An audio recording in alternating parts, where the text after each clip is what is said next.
Chris, I did completely, and this is only because I think you're an amazing DM. I did completely steal that squirrel thing with the Oh eyes that yeah, open up and you yeah, kind yeah, of yeah. fall. I completely stole that. It How was did it go? amazing. Oh, they loved it. They were terrified, but they loved it. Yeah, nothing like a little existential crisis to really bring the party together, you know. Yep. Sweet. Yeah. So, we had a good ending spot, I think, to get back into things. But for a point of inspiration into the pool, and I think I'm not sure if I said this before. I think every session, like the inspiration will be just for that session, just because it's harder to keep track of a pool of inspiration points. But you have a chance to earn 1 point of inspiration from the get-go if you guys can like hit all of the major points in like a recap of last session. Bonus points if you can find a way to do it in character. Guys, what happened last time? Last I time faked out a little bit. was last time. I woke up this morning and that's where my memory ends. Yeah, things were a little crazy back there, Twang.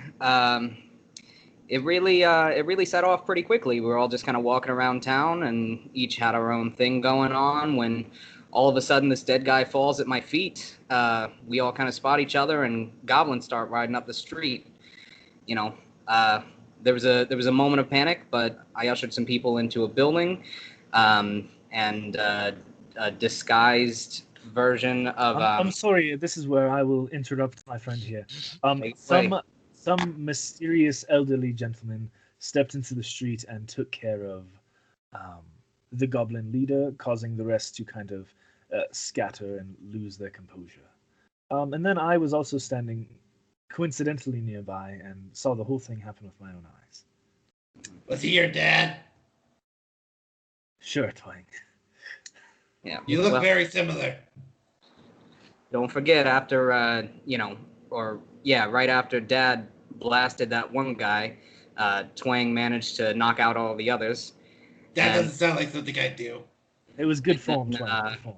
Reese played the medic, and I did a little visceral cleanup. I made quite a blunder of polite etiquette when I uninvitedly invited myself into the mind of my friend Sid here, causing him to panic a little bit and run for the hills or the woods. Is that what happened? That's what happened. Mm-hmm. That seems to be what happened. I thought something was afoot, but following that, I had a bit of a pain in my conscience and decided to introduce myself to our friend Reese here, where he was tending after the wounded, and I believe that he could tell you more about the details of what was going on in there. Yes. Well, unfortunately, the man that was fallen was stricken down. He passed away.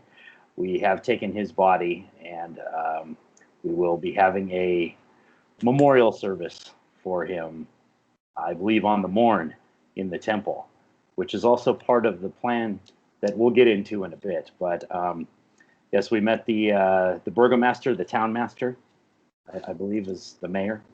And he told us of a certain collection, a criminal collection, coming for the good coin of this town that we have decided to take up arms against.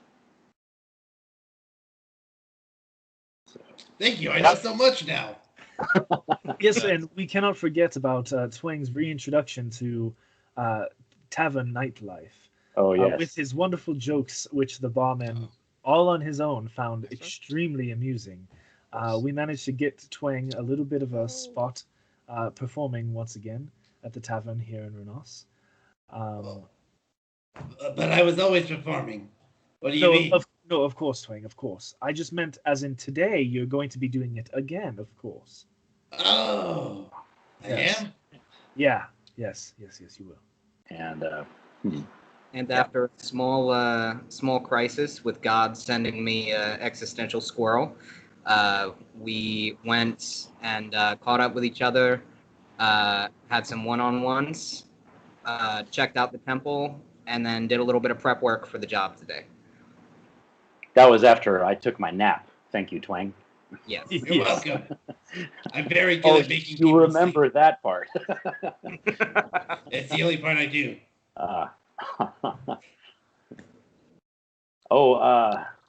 By the way, we were successful, I do believe, in covering up the other route coming out the side of the temple there. Yes. Very successful, if I remember. It just looks like a vine-covered wall. And don't forget, I had a bit of a tense discussion with my friend Sid here.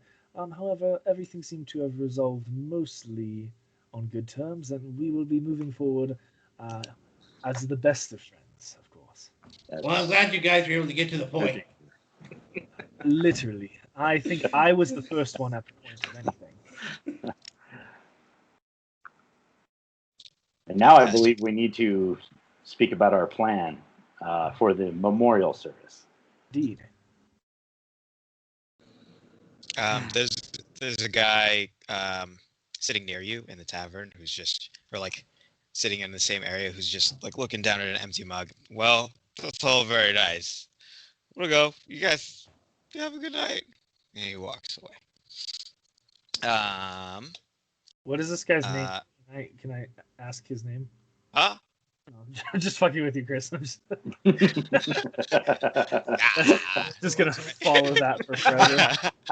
That's the only part I care about now. Does this guy have any family? Who's this guy and what the fuck is he doing in this town listening to us? What's his dream, though? Like, what's his ambitions? Why was he in that tavern that night? Is he an alcoholic? There's a lot for him. He's just here to drink and have a good time. You guys are, yeah, you're talking about your plan for the memorial service tomorrow. Are you planning that out as well? Were we really I having believe a memorial, or was So last I recall, the plan moving forward tomorrow was you and Twang are gonna meet the head dude who has a rage that enables him to do powerful things.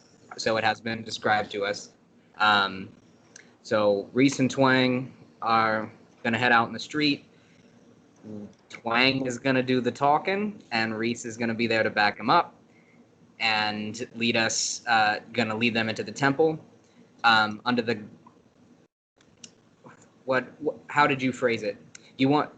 It was a very priestly thing to say that you aren't technically lying to them by saying the mayor is in the temple holding a memorial service. So you all were going to kind of guide him through. We're going to try to bottleneck him.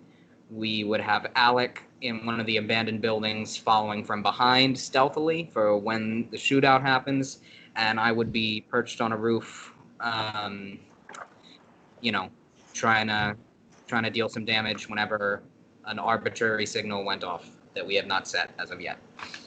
Yeah, I believe that was the plan. There was something about Alec in a well, though, wasn't there? Yes, we decided against that. I decided against that. Okay.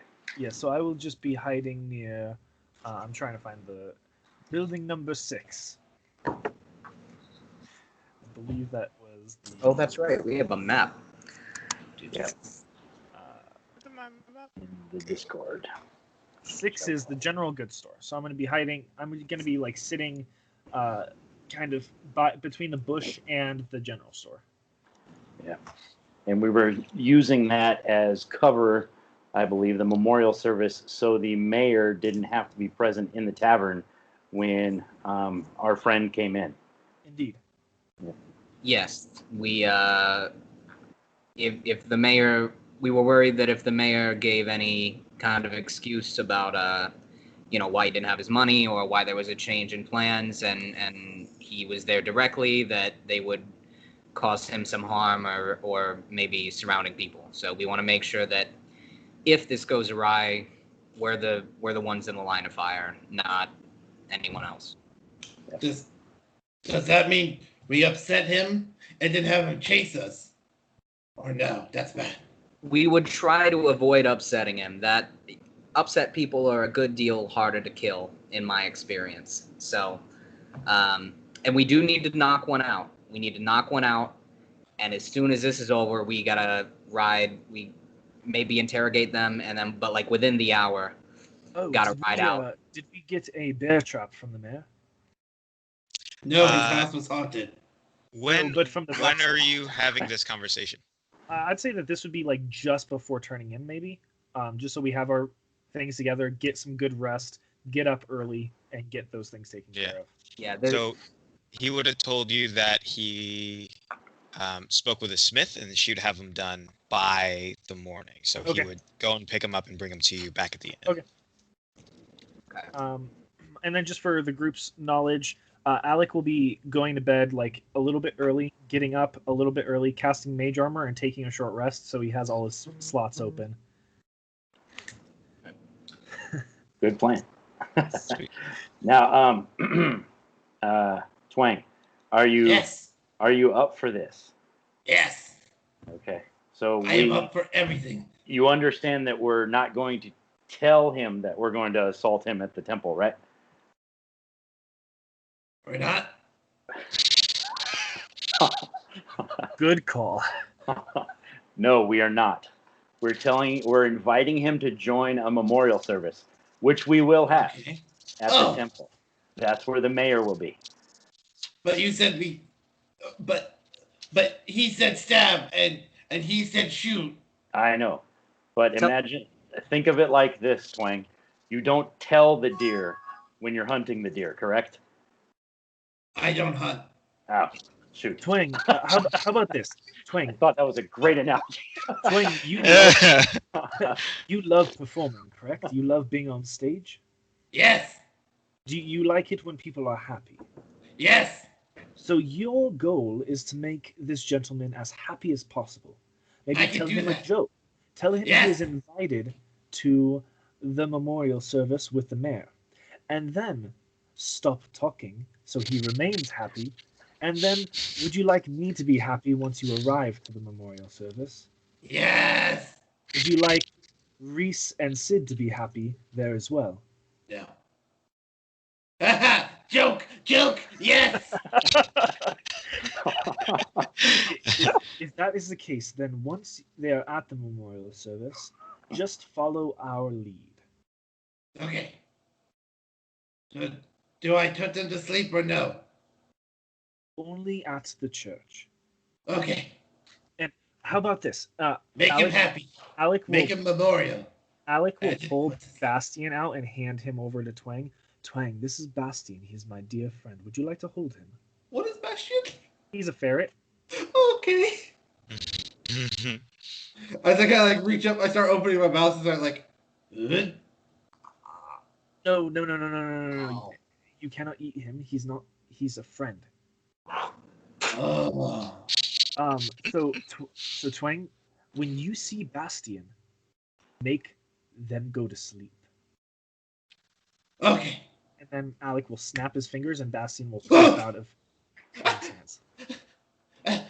Ali, I'm sorry. I lost your friend. Poof. He's back. Don't worry.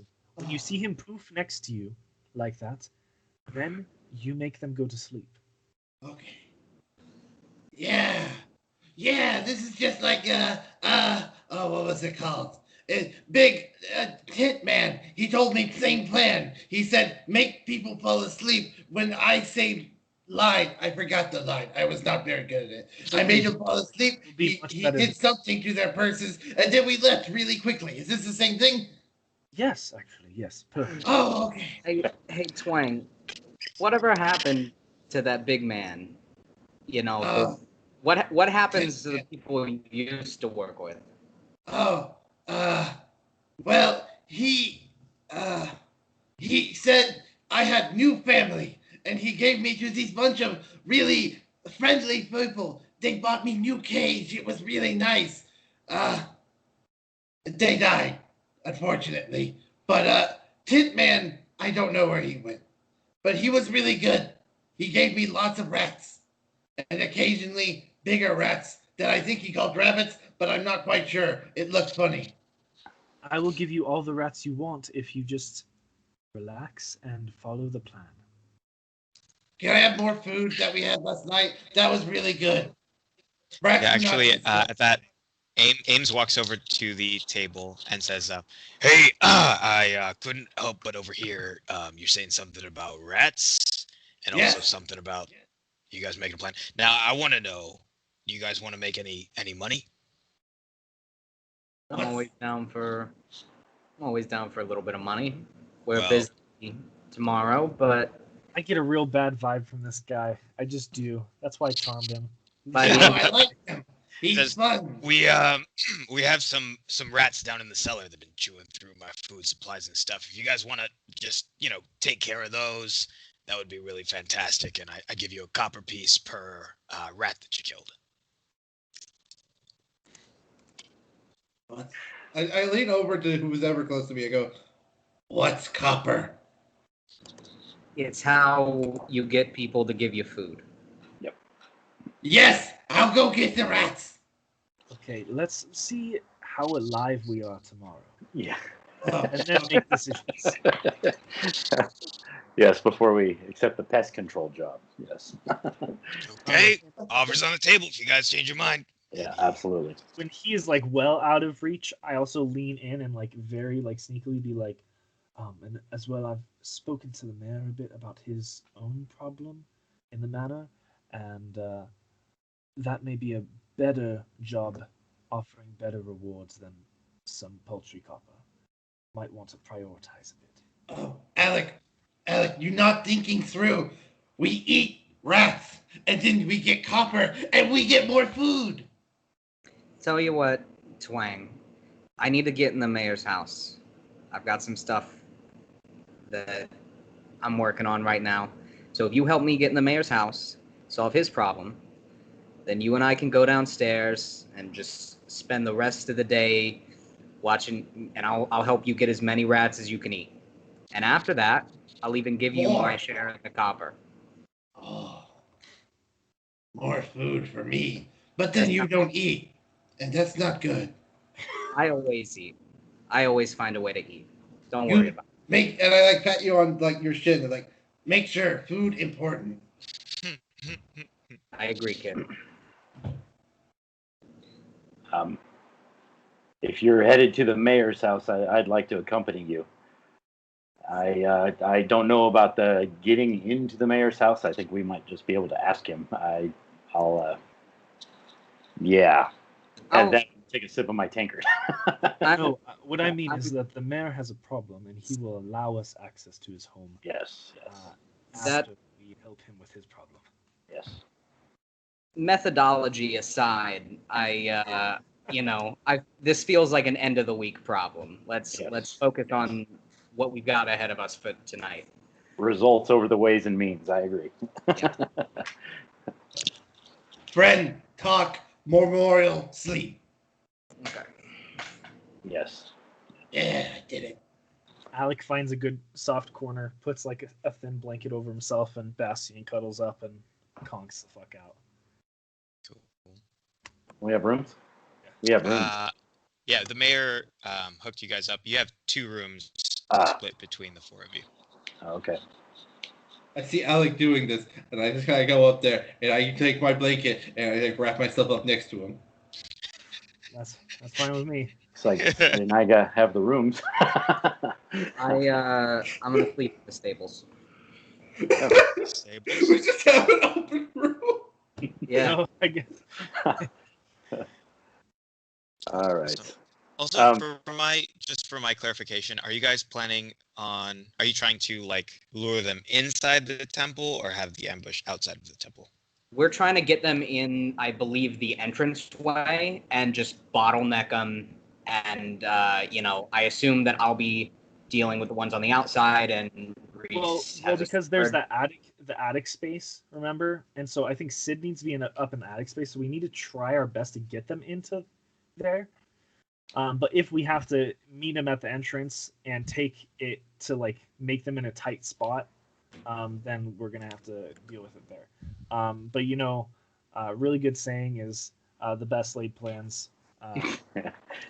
Yep. Blah blah blah blah blah. I Yeah. I think So, I think the act of planning things out and kind of dealing with possible scenarios is more important than how this is going to fall out. That's yeah. I do have one more concern with this plan. Once we get our enemies into the foyer or the entranceway and we've bottlenecked them and we've possibly eliminated whether or not we're outnumbered, we also have to ensure the mayor's safety because he will be there. So, do we just tell him to run? I mean, he's really. If we fail, he's dead anyway. Just tell him to get to a corner and hide out. And if we win, Right. he'll be fine. And if we don't, then, what's the difference if it's today or tomorrow? Absolutely. Okay. And Twang, when the swords are drawn, when we get to the temple, stay close to me and use your sleep spell to put them to sleep, okay? Okay. Okay. Awesome. Cool. Sweet. You guys can take your long rest if you have not already. As far as waking up, I know, Alec, you said you wanted to wake up a little bit early. You do that. It's at towards the end of that rest that the mayor comes with the 2 bear traps and hands them over and says, "I hope these are what you're looking for." I mean, I look at them; they're bear traps. I'm not like an expert or anything, Mhm. so I'll wait for Reese to get up, and then when we all gather together, I'll just tell him for now. Thank you, sir, and I do indeed pray for the best results today. Thank you. I'm gonna head over to the temple. They come a little bit after sunrise, so we have a few hours to get ready. But whenever you can Yes. meet me over there. I have a few preparations to make, but I am sure to let the others know to expect you there. Sweet. Cool. He heads off. One by one, you guys can wake up and gather and convene in the morning. Set up what you want to set up. Was there anything else that anybody wanted to do before? I just want to check out the perch where I'll be and make sure that I'm hidden and that I've got clear lines of sight and that I want to make sure I'm in a position where I can't be spotted from any angle unless I expose myself. And Gotcha. just whatever that means. If that means, stealing a blanket and just kind of angling it or dragging some barrels up there. If it takes me an hour before all this goes down, that's fine. But I figure that's how I would spend my morning. Yeah, I'll pass Roll off investigation with advantage, please. I should use the phone and not the dice that no one else can see. It's just the We'll force get of there, habit, guys. man. We all get it. No, I don't want to rate your app. Jeez, Alec, +7? I forgot about that. I bend time itself. Yeah, no, I can see that. 17. Ooh, Hey, sweet. Yeah, you find. I mean, yeah, you take your time with it. I think you set some things up there that are larger than what you'd be. You have line of sight both inside and outside. Like the roof is messed up, and then there are holes in the attic floor to where you could shoot and then easily kind of retreat and be hidden again. There's not an easy way down if things go bad. You'd have to run all the way across the attic and across an exposed beam to get back to the ladder to the attic, if that makes sense. Yeah. Yeah. But other than that, you feel like you'd be pretty well hidden up here.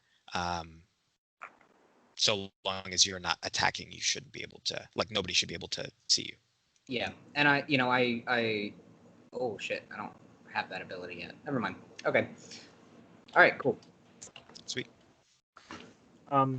Alec is gonna just go to Ames and ask for like a super stale piece of bread and water for breakfast. He sits at the bar eating that and studying his spell book for a little while, kind of knowing he's going to have to use magic that's not going to make him feel super good later. Gotcha. And then I will offer Reese help in setting up the bear traps as I bring them over to him. Yep. Awesome.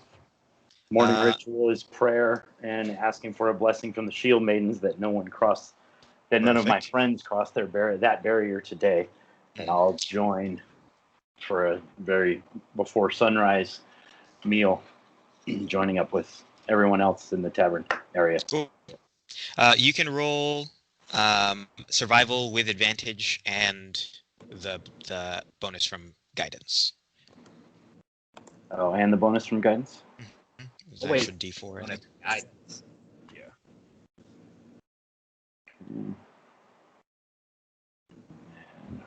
That's a lot. So Very 22, good. Yeah. And so 25. Wow. Altogether. Awesome. Where do you put them?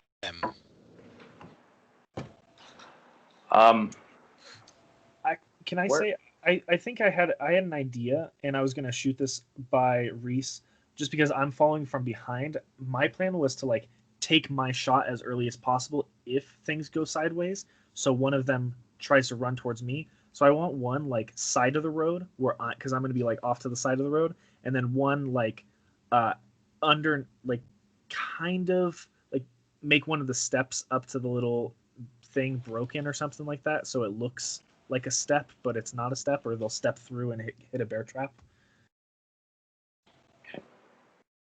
Yeah, I was going to say somewhere where they're funneled, either that or they form a defensive line, just like Alec was saying. Yeah. So, Cool. One thing I did want to voice before all this goes down is make sure we kind of take out the big guy first, because he, if he's the leader of the group, he's the least likely to be intimidated. We're probably not going to get much info out of him when it comes down. And we don't really need that much, but it would be a lot better if we could scare this guy pretty easily and just make it seem like, yeah, it's in your best interest to give us accurate directions. If you're heading up this gang, you might have some contingency plans that could make things complicated for us, and we don't want to deal with that shit. So right.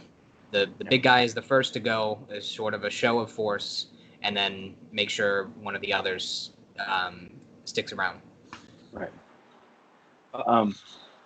Now, the one thing we haven't covered is if he won't follow us to the temple and something goes down inside the inn, we need some sort of signal that that's going down, because it'll just be... Alec can send a message to Sid down at the temple. Okay. And so I'll be kind of like midway point enough where if I hear any noise or shouts, I will like I won't wait. The distance is too long between the temple and the tavern for any delay. So if I hear even like a table turnover or a chair hit the ground too hard, I'm gonna send a message to Sid to be like, shit's going down. Right. Do I? I'm sorry, Reese. Oh, I was just gonna say, if you're going to be that close, you'll hear. I'll start banging on my shield. So if you hear a repetitive bang, that'll be the signal. Okay. Do I have at least like 30 feet kind of line of sight out into the street, like before? Can I see him right before he enters the temple?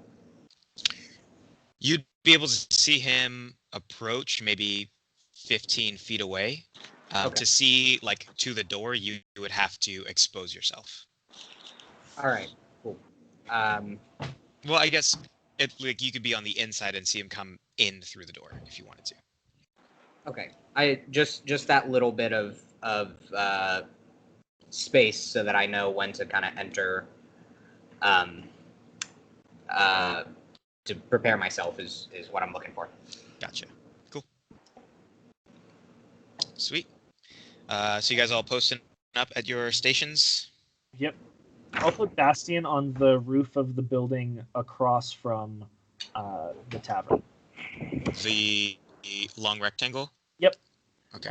I'll put him up there so he's watching through the doorway, and so I can see. I'm gonna sit there pretending to read a book, watching that.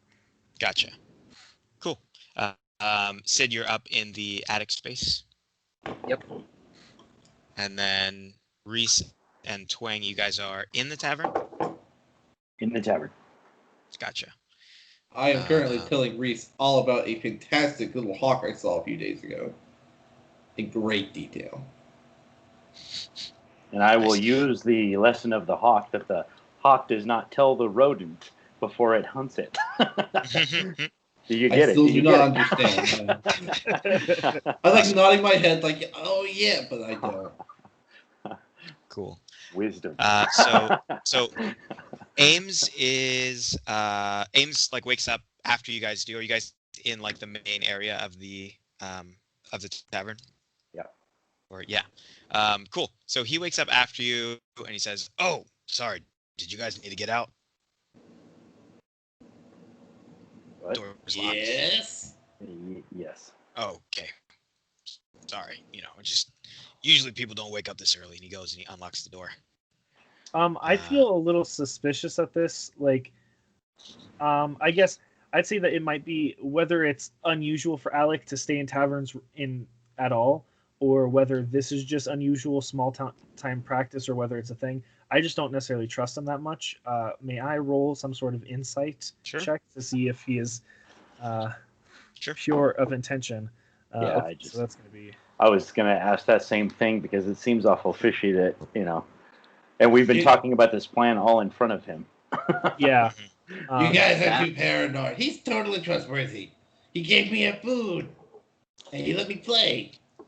Matt's a little suspicious, but Sid slept in the stables, so he doesn't know about any of this shit. Yeah. True. Yeah, so what you get with that is I think you can gather that this is not like common practice. I think you would have noticed with just passive perception that lock looks a lot newer than a lot of the other things in the tavern. Probably installed pretty recently. Yeah. Okay. Cool. Sweet.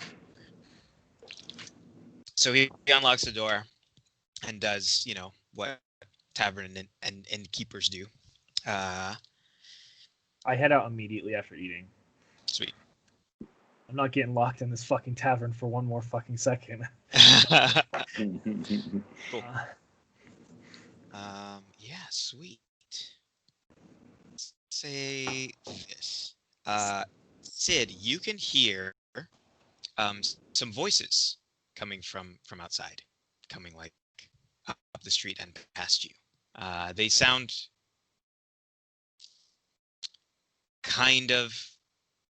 they sound like rough boys. TM. Yeah. Rough boys? Okay. Yeah, rough boys. What does Bastion... Do I recognize any of the voices? You do not recognize any of the voices. I don't think Bastion can see them yet. Okay. Yeah.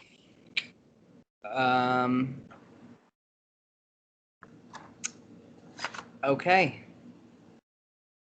I'm gonna like kind of look out, but not at the risk of exposing myself. Just if they happen to pass by me, I'd kind of like to get a look at each of their faces, and if I can, see if I can make out what they are. But I'm not, I stick to the plan. I'm not leaving my post. Cool.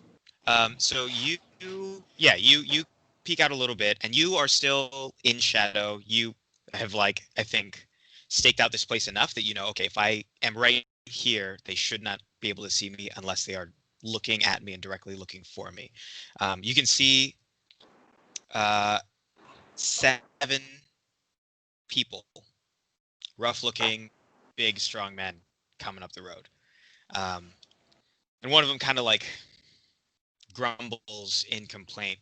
I just don't fucking get why we have to come out here. I hate this fucking place. And another one says, "Shut up, Len. Did you want to say no to Portia? You be my guest, but you know what happens when." And he sort of responds, "I don't care. Okay, I don't care. What are we here for?"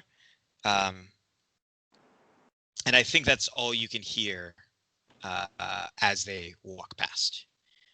What you can see, though, if you're still watching them, is one of the men point to another, like the like second biggest guy here, who by body language alone you kind of figure might be their leader. Kind of like hits a like thin, wiry, like twitchy looking guy with really thin hair, and points off to the tavern, and that guy skulks off. Can I get a perception check from you, please? Yep. It's not gonna be good, but it's gonna be there. I believe in you. Oh, fuck. Do I know where Connor posted Bastion? I think that's the nearest thing to me without compromising my position. I think I would have told Sid my plan on that, but I would have specifically not told Twang.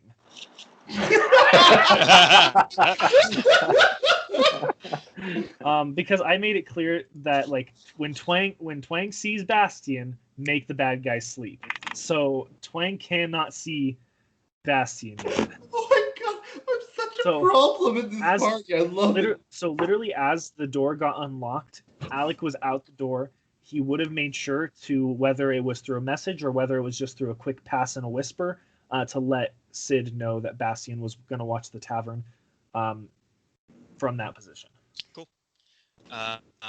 Sweet. Sid, with that roll, you can see as that wiry guy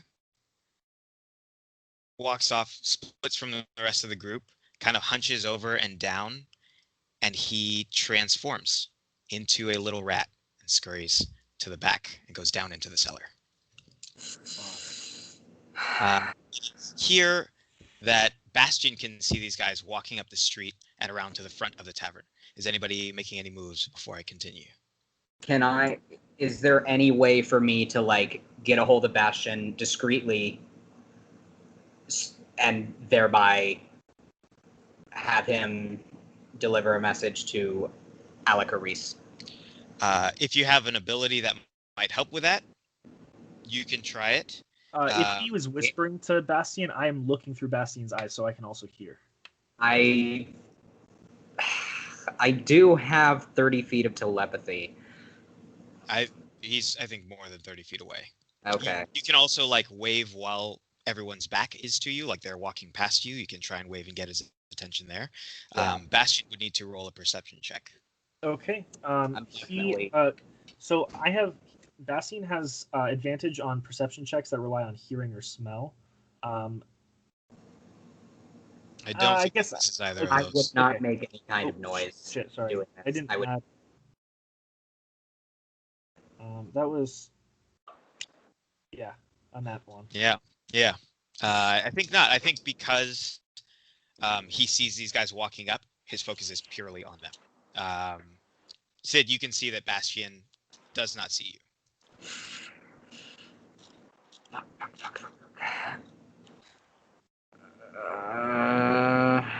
All right, game time decision. All right, I'm gonna fucking head down. I'm gonna head down, and as stealthily as I can, I'm going to. Is at this point, have they all walked in front of Bastion? Yeah, they're like at the intersection there, so he can see them. He's not like directly in front of Bastion, or sorry, they are not directly in front of Bastion.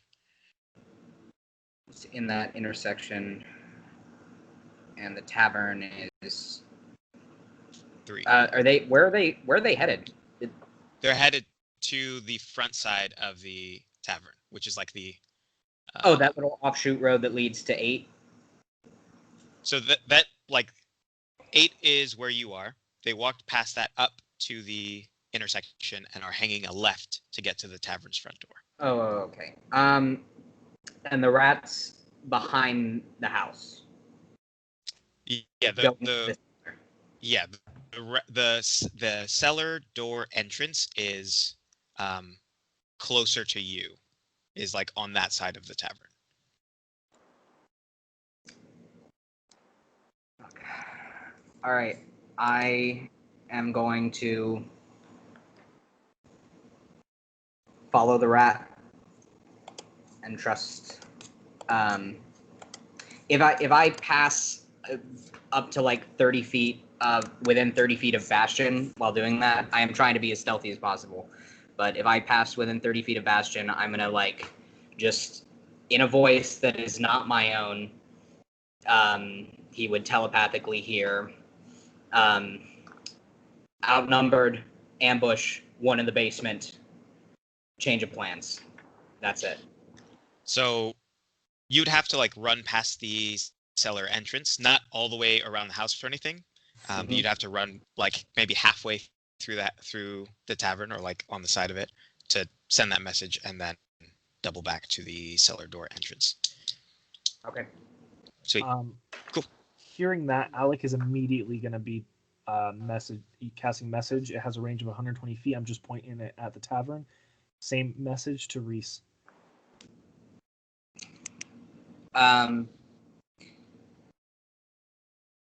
Yeah, no, that telepathy was in like a weird, weirdly deep, almost alien sounding voice, by the way. That was not Sid speaking per se.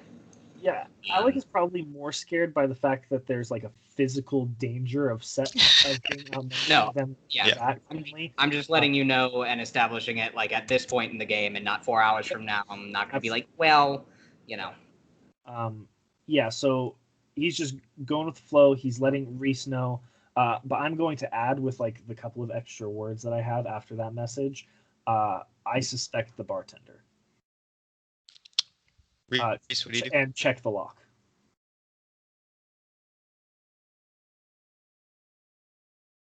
Do I hear that? Yeah. Okay. All right. And do I also hear them approaching? Like, are they on the patio area? Are they right there? You have they're like, I think you could hear them probably. They're on purpose being sort of loud. They're letting their presence be known. Okay. So I think you have maybe 30 seconds between the time you hear them and the time that they show up at the door. Okay, so in 30 seconds. Okay, so at this point when he says suspect the bartender, I'm going to look at Ames. Is he standing there? Mm-hmm. Okay. I'm going to look at him and scornful, mean face on, say a prayer, casting guidance on myself, turn to Ames and said, I will deal with your treachery after I've dealt with this problem here. Intimidation. You stay quiet. Cool. Roll intimidation. Can I use the guidance as well? Yeah, absolutely. And then in the other 15 seconds, I want to turn and do something else, but we'll see how this plays out real quick. Okay, so it's 20 plus 1. I have a feeling you're going to do better than me. Did you roll the D4 also? Yeah, it's a 9 total. Sweet. Whatever. I think I got my He rolled 20. a 6, so... Oh. Hey. He's just like, he puts his hands up, he's like, I don't know what you're talking about. What do you mean? He just sees you like get crazy mad all of a sudden, turn this to him, and he's just like shocked, frozen. And he will basically do whatever you tell him to do right now. Okay. I'm going to turn to Twang. Prayer guidance. Going to concentrate on that. So you got 1 minute to use that. Whatever you got to do, Twang. I'm saying a prayer for Twang, and I also tell him be prepared to fight. I'm gonna like be prepared to fight. I'm gonna like grab him. I'm gonna mimic the words he's saying. I'm gonna cast heroism on Reese. Okay. No one dies here today, Twang. I'm just copying everything you do. Okay. By the way, I don't. When creature you touch is imbued with bravery. Congrats, you're immune to being feared, and you have temporary hit points equal to your spellcasting at the start of its turns. Oh yeah. Can I also sow a little bit of chaos? I'm kind of an agent of chaos when it comes to certain things. Sure. I'm just going to be shooting messages towards these thugs in Draconic. Oh shit. Okay. Okay. Before shit gets really crazy, I do want to kind of like still sneakily deal with the rat situation, but Yeah. just Yeah. interject. Gotcha. Like just We're going the to. weirdest, like the ones who are standing kind of at the side would be the ones that Alec is looking for in particular. Any who seem kind of like they're not, like any who seem disgruntled, any who seem kind of standing further back or further out, because there's 7 guys. Yeah. And in a group of 7, I've had plenty of times in my life where I was in a group of 7 and I was not in the group. So whichever guys those are. Make an insight check, please. Okay, that is gonna be a D20. I just You realized something. and like I'm gonna use my ability to re-roll that. Cool. There we go. Okay. Sweet. So yeah, you I think use this. I think just like almost second nature. You slow it down. They are walking in slow motion. You can see them as they approach, just so you can watch every detail of their interaction. The mayor told you Turk usually brings maybe 3 people tops, right? So he thought, worst case, you guys would be outmatched by 1 person. There are 4 people here who don't seem to be used to this, right? No, I'm sorry, 3 people here who don't seem to be used to this. 4 guys who, like, okay, cool, this is a routine. I know what I'm doing. I know what my job is in this whole thing. 3 guys who just kind of look unsure or are hesitant or reluctant to be there. And it's just like the fucking like Lord of the Rings, like fucking whatever the fuck the creepiest, like scariest Draconic that I know. I'm shooting at them. Cool. You see them. Actually, we're gonna resolve that in a second. Yep, let's don't. Sid, go ahead and roll stealth. hope this fucking works. Oof.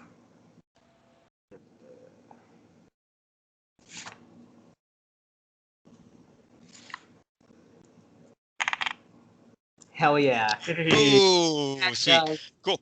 So you can like, you move very, very carefully down these stairs. When you get there, like the cellar, one of the cellar doors is open, and you very, very quietly and carefully step down those steps. They look like old wooden steps, and you know from experience sort of like where to step to make the least amount of noise, where it's least likely to creak and things like that. You can also see what steps look weaker than the others and just skip those altogether. It's not long before you descend that you can see that one rat larger than all the others, the same giant rat that you saw that guy turn into, has like 20 rats on the floor in front of him on the ground, and he's just like up. You don't happen to speak rat, do you? No. Yeah. Well, he's chittering away at all these rats that are like wrapped, just listening to him. And then as he finishes speaking, he scurries, and they all just make clear a path for him, and then turn and follow, and they go farther into the cellar. What do you do? Farther into the cellar? Mhm. Does it look like they're heading into a tunnel or like a secreted away space, or does it look like they're posting up somewhere? From what you can, I mean, you can't see too much from halfway down the steps. What you can see, it just looks like a large room, and they're kind of going away and out of view. Okay. I'm gonna. Fuck. I'm gonna cast Hex on the big rat Oh shit! with my bonus action, and then I'm going to move forward, still staying as stealthily as I can.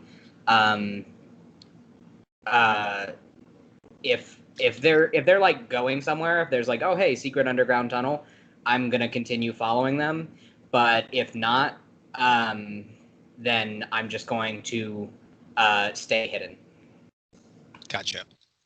So there's like, I think what you can see when you finally are low enough to see into the room, you can see like a whole bunch of supplies stacked near to the ceiling. You can see the rat like halfway up on a stack of supplies, guiding the other rats up to like a loose floorboard, and they're pouring into the inn. Do I see Big Rat still? Yeah, Big Rat is the one in the middle, sending them forward. Fuck it. I'm gonna shoot him. Eldritch Blast. Oh man. Great. Is Hex a save? Hex adds. Nope. Hex just adds a d6 and also my sneak attack d6. Cool. So Sid pretty much only does damage when he's hidden and has prep time. So I need to make an attack roll. Do I get advantage because I'm hidden? Yes. Okay. Oh, yeah, fuck yeah. And then short bow.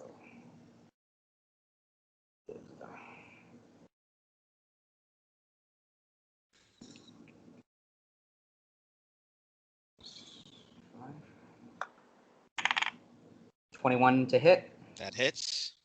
Okay, and so then that does with everything, with sneak attack, the bow damage, and hex. That's 3d6 plus 6. Oh, you monster. Okay. 18 damage. Oh my goodness, you maniac. Okay, cool. All right. So this is what happens. He sees this and immediately just springs in a sprint towards you. And he runs up to you and tries to bite. Do I get the damage off, or is this happening simultaneously? You can roll that damage. Oh, Or did Oh, you no, already roll the damage? Yep. How much was it?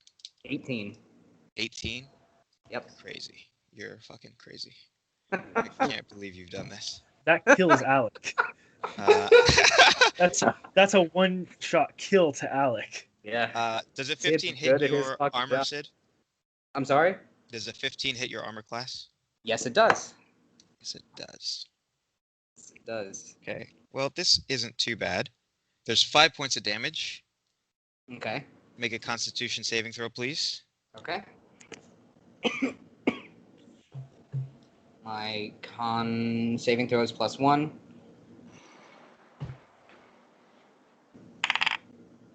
16. He goes and bites you again. Ooh. Well. Sid is not happy about this. I wouldn't be either if you just did 18 damage. Another 6 points of damage. Sid's looking rough. And he's going to try and run past you and away. Do I get an opportunity attack? You absolutely do.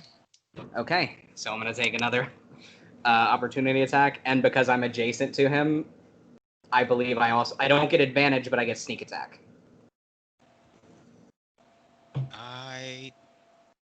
I think that there's like a special rogue class that or archetype that does that. Okay. Yeah. All right, so Swashbucklers. the D20 plus... Oh, that's right. Okay. D20 plus 5. Ugh, no. Yeah, that's not going to do it. That's a 7.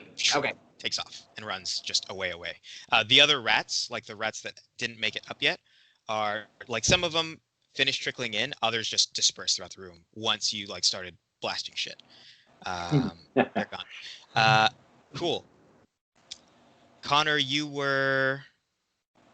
Oh, I'm busy. I'm good. Sorry.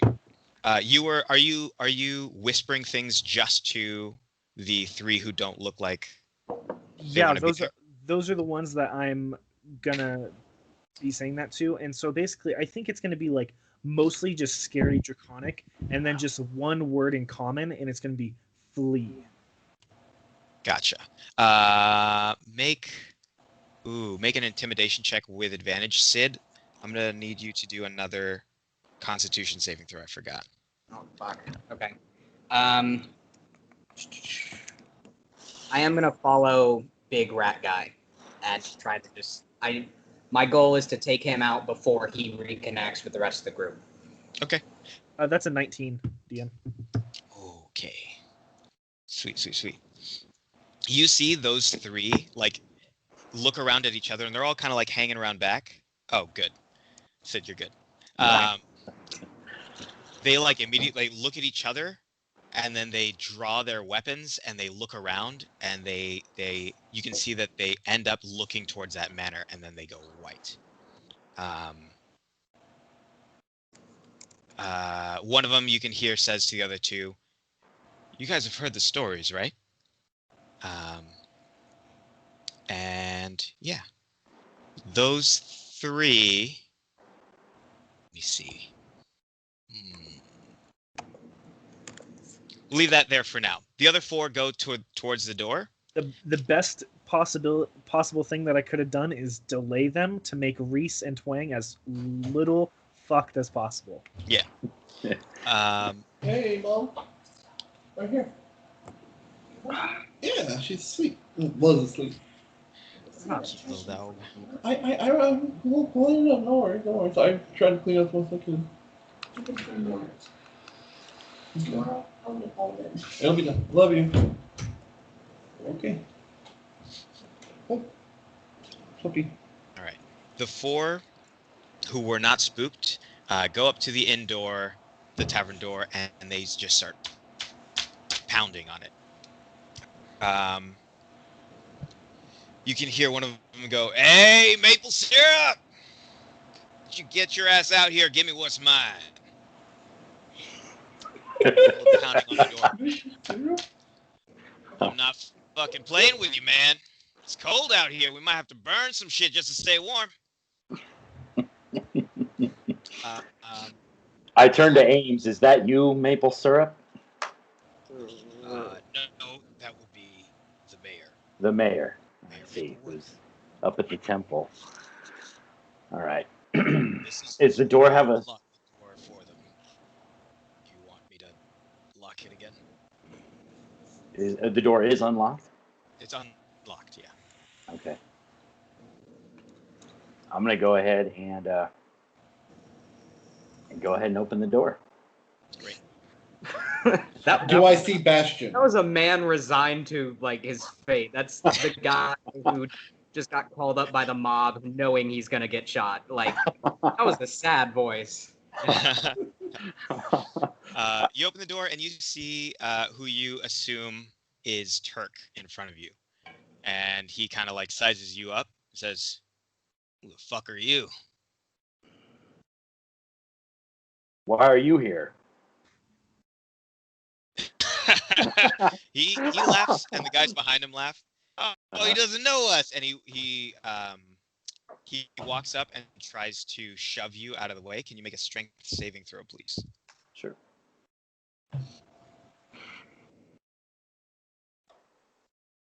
That's mean. Oh fuck. I need to make concentration checks to see if my hex stays up. Oh, cool. Okay. I apologize because I just wanted to make sure I know everything. So Sid is somewhere in a basement, and I'm with Reese. And Alec, did Bastion move from where you originally hit him? Nope. Bastian is still up on that rooftop, but he would be laying very, very low, just kind of like his face peeking over the edge. I was to just watch. curious. No. Yeah. No. It's Fuck. gone. God Reese, damn you do manage to save. So he tries to push you aside. What do you do in retaliation? I'm going to stand in his way fully and impose my shield in between him and I. And I'll look him straight in the eye and say, "Not today." And I'll put my hand on the hilt of my longsword at my hip. I suggest you walk away before this gets violent. Get a load of this guy, he says. And then he turns and he sees his 3 buddies down the street just like basically shaking in their boots. And he says, "Hey! Hey!" And they're not looking. So does Turk look away from me? He does. Okay. Yeah. Actually, you know what? Like in a trying to show that he is not intimidated, he turns his back to you. Okay. Yeah. Okay. And he's calling at his friends who are just not responding. Does anyone want to take this time to do anything? I flash Bastion into Twang's hands, and I take my 30 feet to move towards the tavern. Gotcha. Like I'll say I'm moving to I'm between the bush and 6. I move to that corner where like that L-shaped building is across. Gotcha. Okay. And I gotcha. just watch because I'm ready to start slinging spells if I need to. Sweet. Sid, I think you feel your hex spell fading because you can see that rat is just like super speed running away. Unless you have a spell that makes you go faster, there's no way that you'd be able to keep up with him. And he's not running towards the rest of the group. He's running like back away the way that you came. He's not running towards the rest of the group? He's getting the fuck out of there. Okay, then I'm gonna get to the top of the stairs, cast Armor of Agathis on myself, and then just kind of get ready for shit to go down. Sweet. Twang, you see Bastion pop up in front of you, and you know what that means. What do you do? You just see Twang like look at Bastion, put 2 to 2 together as his head. It's like, and he slowly raises his ukulele or his violin up as he starts playing a little lullaby as he casts sleep on the center of the 4 people at the door. Heck yeah. Go ahead and roll that 5d8. Okay. Yep, we'll do as soon as I can. Here we go. Ignore that +1. It's a 25. Oh shit.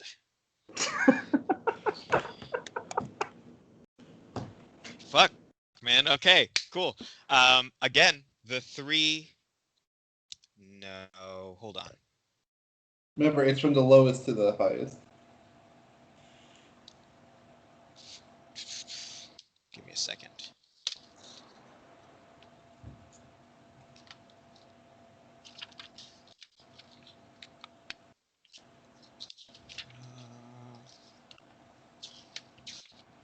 Sorry, I had this. All right, 2 of those guys fall.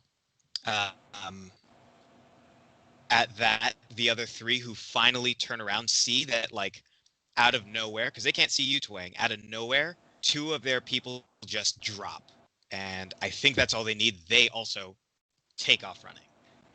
So you have Turk awake, 1 of the other bandits awake, 2 have just fallen down. Reese, what do you do? Is Turk's back still to me? Yes. As he had looked away? Okay, at this point, I'm going to, with the heel of my boot, kick him in the small of the back. I'm pushing to have him go prone using athletics. Okay. Go ahead and roll that with advantage. Okay. He's going to try and make a... Athletics? Is it athletics? Or okay. Yeah, Yes. It's going to be a athletics contest. Yeah. And with advantage. Yeah. He's going to roll a save with disadvantage. Oh, no.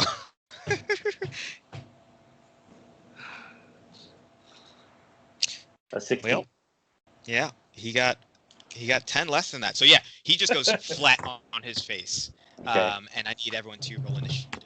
Hell, Actually, sorry. Not are to we roll already in initiative because I had this thing. Huh?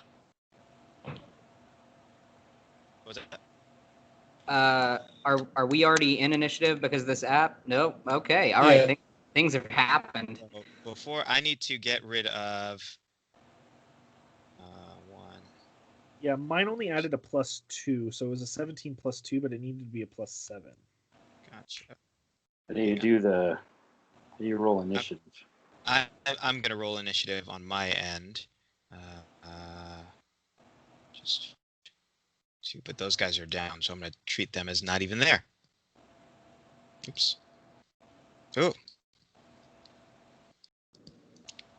All right, you guys got yourselves in a pretty nice position. Reroll initiatives.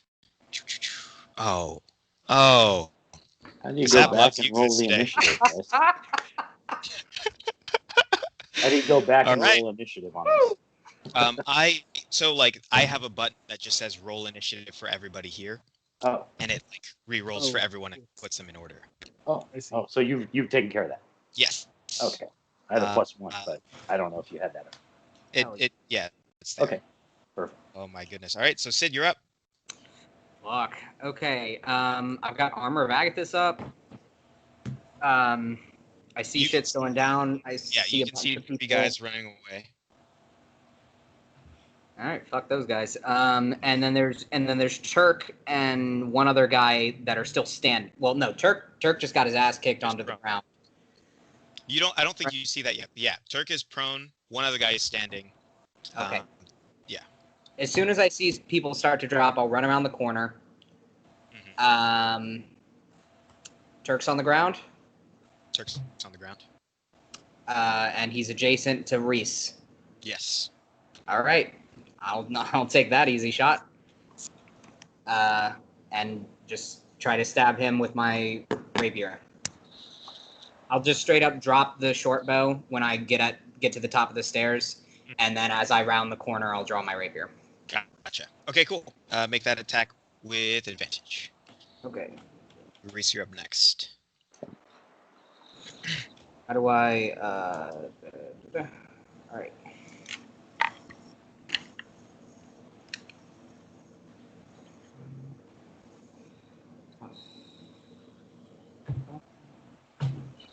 Please hit.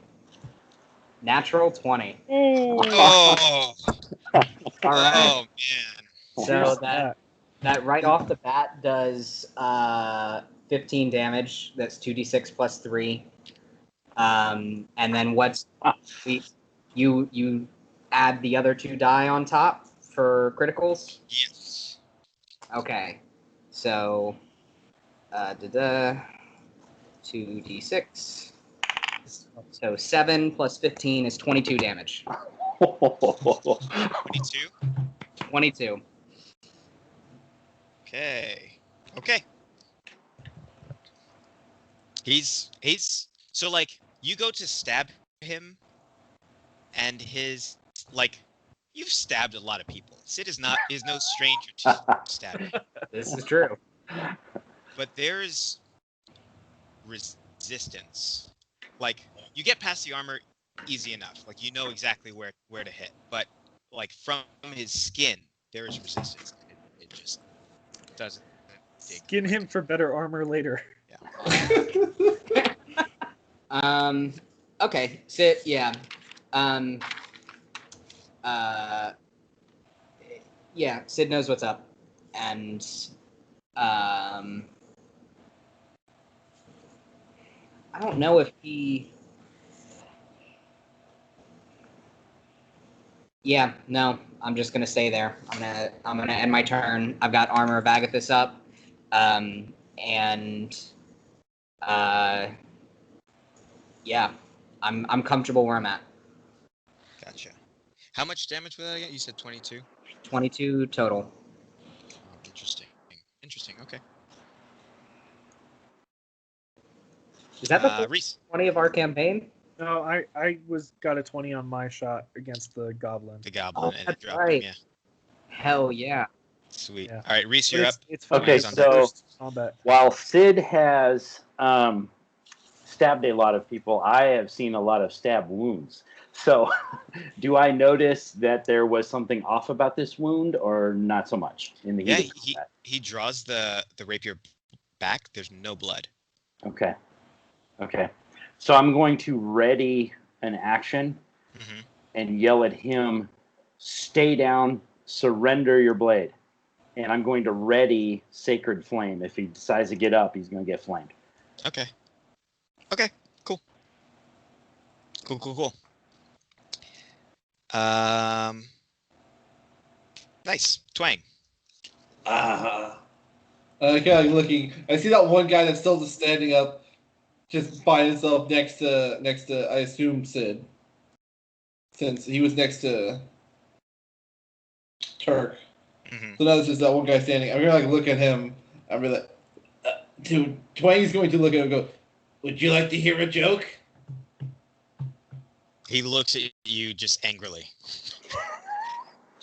Why? Not in the mood for jokes. Why does the paladin wear chainmail? He draws his blade. Because it's holy. Because it's holy armor. All right, let's see how that does. I cast cautious hideous wheel or laughter. You're fucking kidding!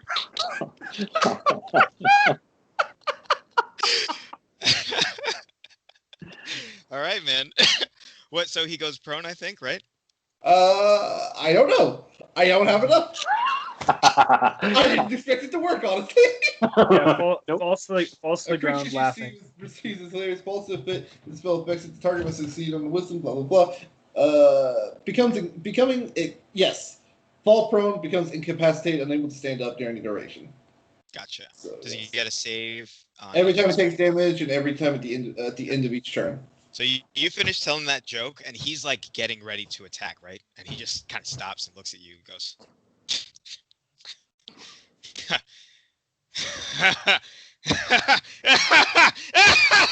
and he just falls. He's rolling on the ground. Fuck. That one usually works. Now, everyone who is here has either run away or is on the ground for one reason or another. Alec, what do you do?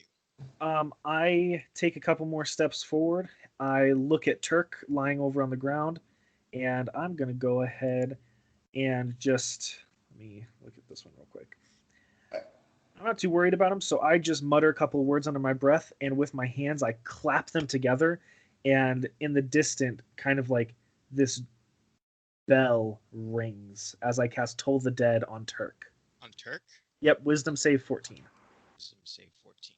Doesn't Toll the Bell also like hit somebody else if they're within 5 feet? Nope.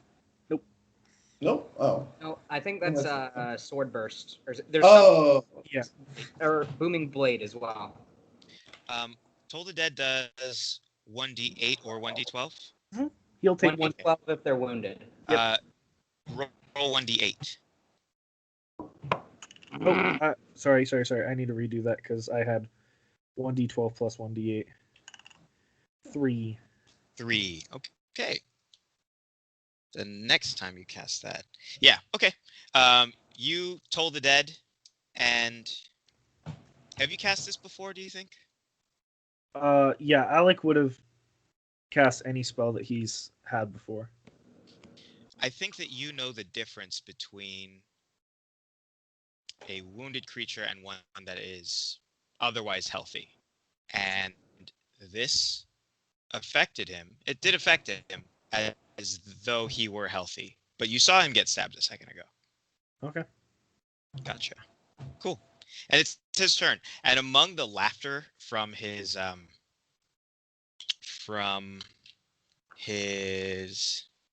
companion, you hear another sound, and he starts laughing as well. Just a low chuckle. He says, "Yeah, all right, I'll stay down," and keeps on laughing. As he laughs, you see like this is I realize I didn't describe him before. It's like a big, broad, not especially tall man. He was like, slightly above average, but mostly broad and covered in hair. And you can see like as he's chuckling, his body start to shake a little bit on the ground. And as he does, he like moves as though to get up. And Scott will have your ready to action go off in a second, but he starts to transform. Ooh. into something. Go ahead and roll your attack there. It's a deck save on his part. Oh, it's a deck save. 14. Okay. Fuck me, huh? Radiant tower of light comes down on him from the heavens. He rolled a 1. I think he's still getting up. There's no, it comes down, so there's full damage, and then roll the extra dice. It's 4 points of radiant. 4 points of radiant. Is that double damage from him? Yeah. Rolling 1. Okay, so 12. 8 and another 5 points of damage. So 9 points altogether radiant. Gotcha.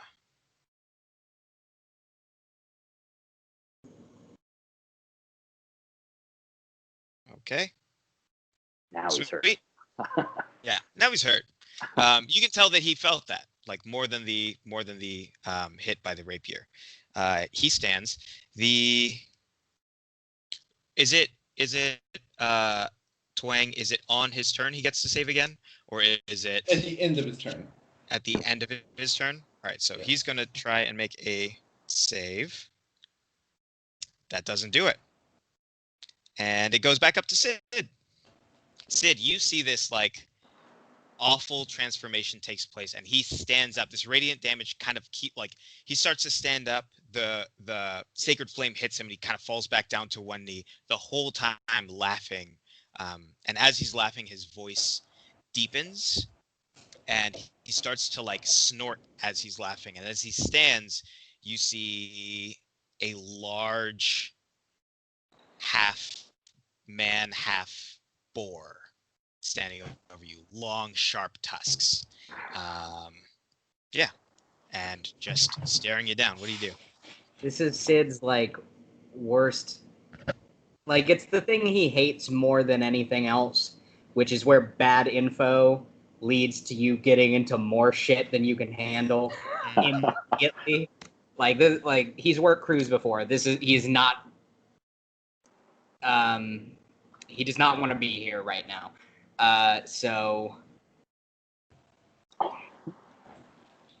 But he's adjacent to Reese.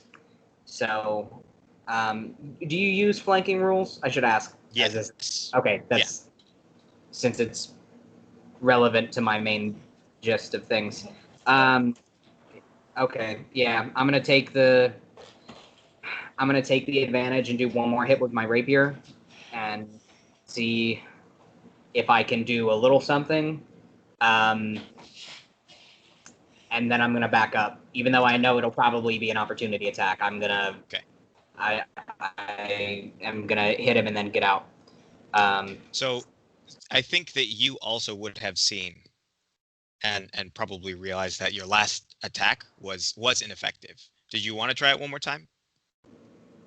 Was it entirely ineffective, or was it? Because there's no blood on the rapier. That's no blood on the fucking rapier. Concerning. That seems like more than just a resistance. Let me ask: what is your rapier made out of? It's not silvered. Yeah, then. Yeah. So, I know which way this is going. Okay. So, okay, then I will. Fuck it. I'm gonna use my action to disengage. And then move back. And I didn't want to have to bust this out this early, but I'm gonna put out like a. No, what am I doing? I can just yell. I'm just gonna yell. What is it? Only hit him with magic. Okay, gotcha. That was my plan. Yeah. How far did you back up? I can get 30 feet. I don't have my cunning action yet, so I can't use my bonus action to move further. So I'll get 30 feet back 30 feet away with my action to disengage. Okay. Sweet. Great. That would make it Reese's turn. Seeing that I've wounded him, I'll go ahead and switch up tactics, and I'm going to go ahead and toll the dead on him. Nice. Yeah. That'll be Wisdom 14. Wisdom 5. Bing Fails. bong. D12. So now it's a D12. Yes. 11 points. Nice. Necrotic. I told you to stay down. Does not like that. Cool. Twang. Oh, yes. Sorry. I'm gonna like pat Reese on the back. Not pat Reese on the back.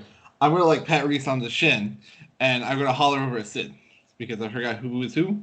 I'm gonna holler at Sid. Your stabbing didn't work. Try stabbing him harder, and giving him a inspiration die. So you get a D6 inspiration, and I'm gonna like look at him and be like, you're mean. And can he make me a little wisdom saving throw? He can't. You guys are hitting him with a wisdom, which is the right tactic. 7. I don't know if that's actually wisdom or intelligence. Yeah, wisdom. Okay, yes. So if he fails, he takes 1d4 damage, and he has disadvantage on his next attack. Okay. That's good. That's a good thing that you have done for your party. I am glad. He takes 4 damage. Oh, fuck yeah. Sweet. Yep, 4 damage. Psychic damage, no less. All right. Cool. And at that point, I will walk. Oh, sorry. And at that point, I'm not in his range, yeah? He would have to get past Reese and like into the building. I'm going to like walk closer behind Reese and just kind of like hide behind him. Gotcha. Cool. Maybe shield side, ducking back there. Dope. Yeah. Alec? Yeah, so for my turn, I'm going to move forward about 10 feet or so just so I can like really clearly see Turk. Mm-hmm. And I'm just going to kind of fastball special Ray of Sickness. It's just going to... I'm aiming just straight for the chest with this one. So D20 plus 6, I think. Yeah, plus 6. Oh, you're cleaning the back. 19 to hit.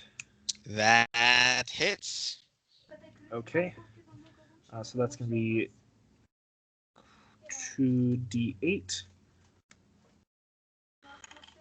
12 poison. 12 poison. And he needs to make a Constitution saving throw. All right, he's better at Constitution. Yeah, it's... Yeah, give him this, a softball every once in a while. Wow. I don't know what's happening today, but these guys don't have it. It's because Reese prayed that prayer that all their rolls have just gone to shit. He is poisoned until the end of my next turn. Poisoned until the end of your turn. Oh, So- jeez. Disadvantage on all attack rolls, and I think ability checks. Let me. I thought it was skill and is it attack rolls as well? Let me. Poisoned. Has disadvantage on attack rolls and ability checks. Cool. Oh man. So Good. extending even past to Twings. Gotcha. And that is going to be one of my spell slots, and that's... I think I'm going to use another 10 feet of movement just to get closer over near Sid. Gotcha. Oh. All right. Sid.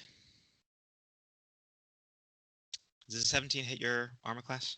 Yes, it does. Yes, it does. So he sees you, I think, like back and away, and he just like shoulders down, charges at you, and hits you with. I'm going to one of his tusks. chronal shift to try to slow him down so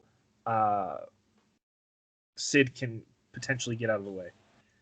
Gotcha. Is that just a re-roll? It's a reaction. It's if I can see within 30 feet, and as I'm moving forward, and he's attacking, so I'm just slowing him down So hopefully it'll just use the result of the second roll. Was this Turk doing this? Yeah. That's yeah. Oh, okay. That's 23. That also hits. Yeah. If Sid's adjacent to me, I'll go ahead and use my reaction to throw my shield up, which will force disadvantage on that attack. So Sid, what direction did you go towards the manor or towards the river or toward the stream? Oh yeah, shield side.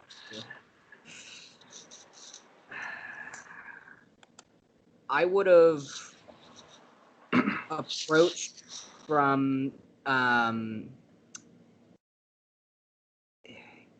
I would have backed directly up, so it would have been me backing up towards the manor. Okay. Yeah. Point of order. Also, I think shield defender is within an ally within 5 feet of you, and I think that means that if Turk moved away from our friend here, he would have gotten an op attack. Oh, I'm sorry. I thought Sid was right next to me. I'm right next to you. Yeah, Sid Also, disengaged. Also, he already rolled disadvantage. Okay. So yeah, never mind. Yeah. Cool. So he hits me. He hits you. Okay, he takes 5 points of cold damage immediately. Oh, snap! Armor of Agathis. Hell yeah. Sweet. Got low health. So. Hey, can you also make me a Constitution saving throw, please? Oh, okay.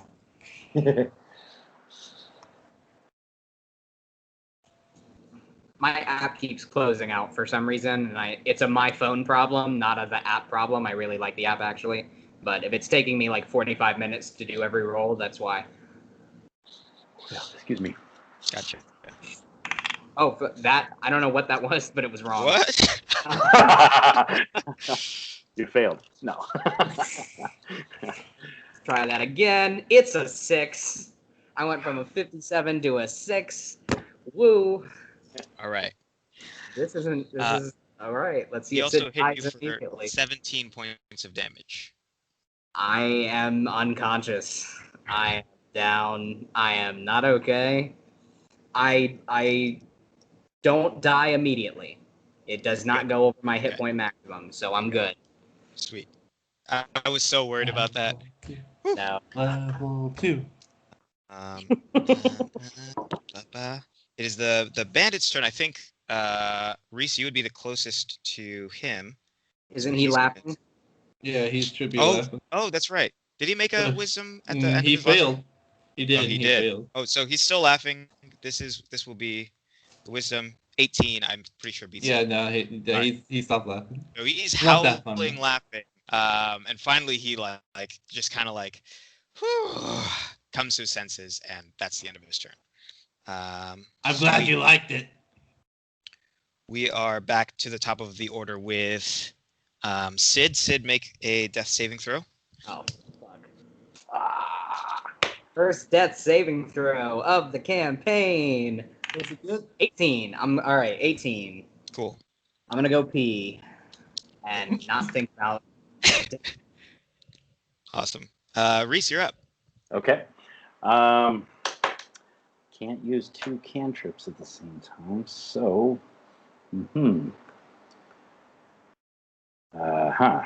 Okay, well. Shoot. All right, I will. Has Turk turned his attention away from me? Yes. Okay. So you would have also gotten an opportunity attack when he ran away from you. It's just that a weapon attack would not have been effective. So. Yeah, absolutely. Yeah, so he's like run off 30 feet to attack Sid. Okay, so the guy that's laughing is now not laughing anymore, and he stood up. Oh no, he's prone because it was at the end of his turn, so he's still prone. Okay, so even if he's still prone, I'll take the disadvantage. I'm going to go ahead and well, actually no. I'll go ahead and take a crossbow shot at him. Sword in the ground. What's that? I was just, I mean, because he should be right where he was next to the door. Yeah. Yeah. If I think if you like walk up to him and are taking that shot, I would say that advantage from him being prone and the disadvantage from it being Okay. ranged would cancel out. So you can just roll. I'll just Check. roll up on the guy and hit him with the longsword. How about that? Okay, perfect. Fantastic. Roll with advantage. Okay, yeah, because he is prone. I just kind of wanted to stay where I was. I want to make sure I'm staying within. Is it moving towards the guy who was laughing? Put me more than 30 feet away from Sid. No, he would have gone in an equal sort of direction. So you are still 30 feet from Sid. I also forgot to do this. Huh? That's a surprise tool for later. I'm so stressed, guys. My heart is racing. I'm having a great fucking time. Literally, last thing I said was I moved towards Ah, Sid, and now okay. So, advantage. Mhm. Okay. So a 19 with the longsword. 19 will definitely hit. Oops. Okay.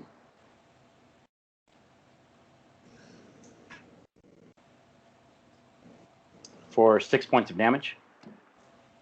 Sweet. And then I will use my Circle of Mortality, and it'll be a Spare the Dying on Sid. Oh, are you a grave cleric? I am a grave cleric. Holy shit!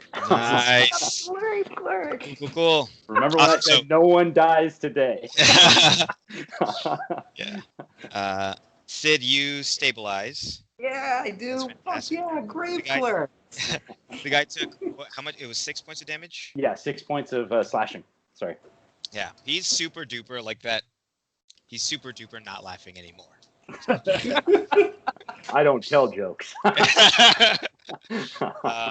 Is that your turn? Yeah, that's my turn. Awesome. Hey Twang, Yeah. how hungry are you, bud?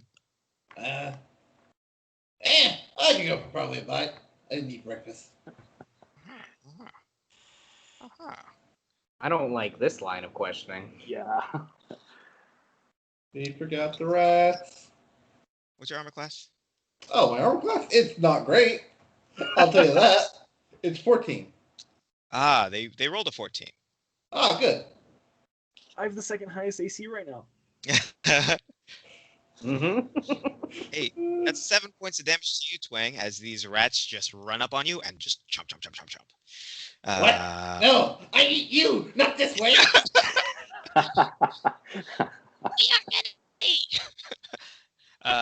Cool. It's Alex's turn. How far away am I from Turk? And can you please not say within 5 feet? Wait. From were I thought I you? was- I use the last 10 feet of my movement to get towards Sid. I don't know how close that got me to Sid. I think that would have put like right. I think it we would have been can say like behind. 5. I think it was like 5 to 10 feet away. I wasn't sure exactly how far you said I was from Sid. I Yeah. can't remember because I'm so stressed, but I think that you were. I think you would have been like 5 feet diagonally away. So you have a little bit of a buffer between you and Turk. okay, cool. I'm going to wheel backwards 30 feet then. I'm going to, as I do so, my face kind of shimmers into whatever the fuck a werebore is afraid of, and I am just screeching in Draconic at him. I'm casting Cause Fear, Wisdom Save. Oh snap! Great. And just so, does poison make me are Nope. saving throws at disadvantage as well? It's only ability checks, not saving throws. Okay, that's a 14. Uh-huh. Does that? That matches, so Ty goes to the runner. Okay, so he's good. Yeah, he's good. Gotcha. Just barely. Do you now with cause fear? Is that something that you decide? Okay, I think that this thing is, and this is purely up to you. I don't know how it's supposed to be run.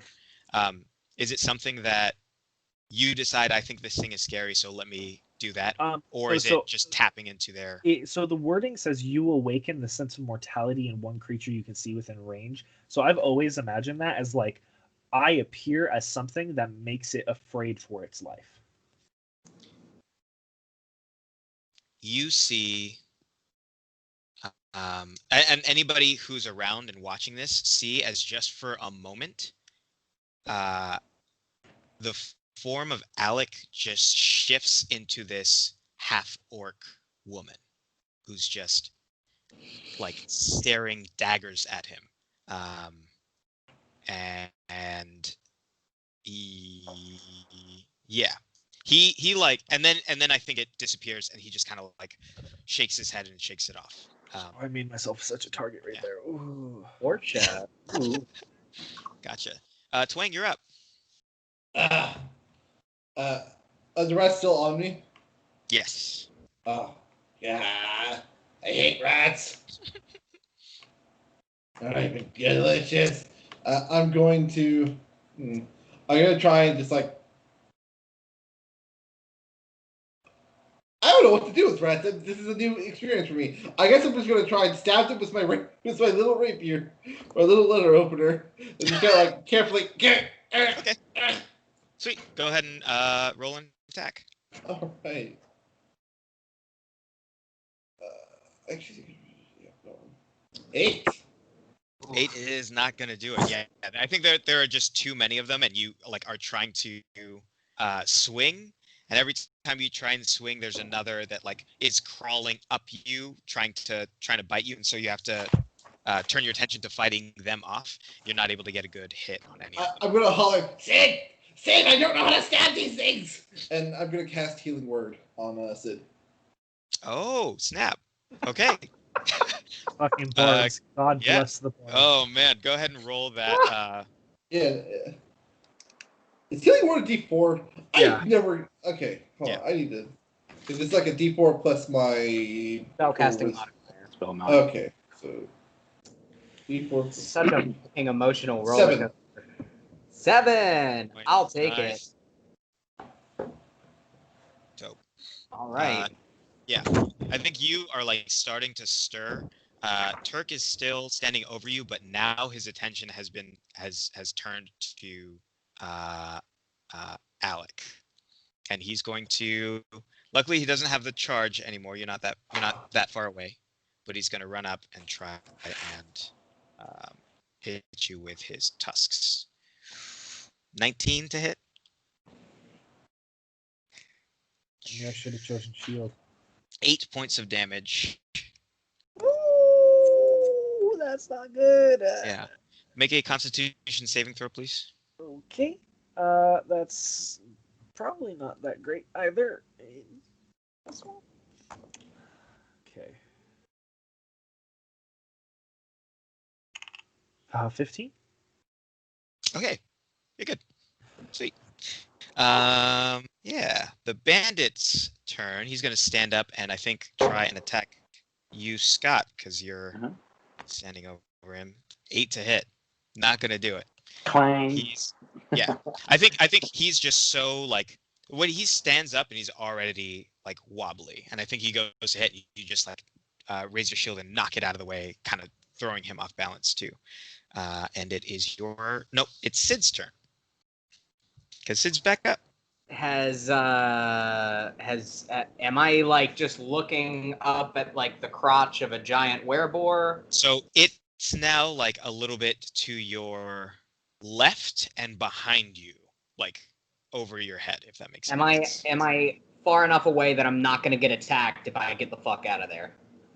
I'll say yes because it's so focused on Alec. Yeah, we established that Sid and Alec were just far enough away from each other for that. So. All right,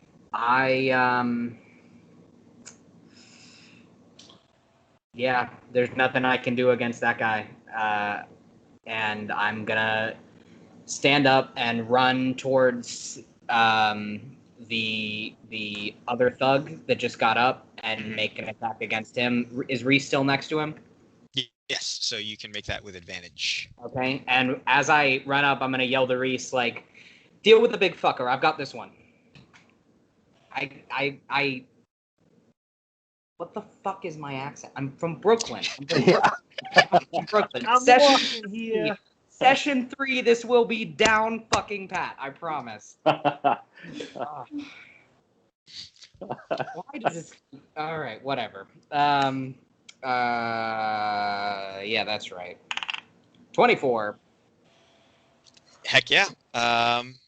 Roll that attack and add your sneak attack to it. Or roll the damage, I mean.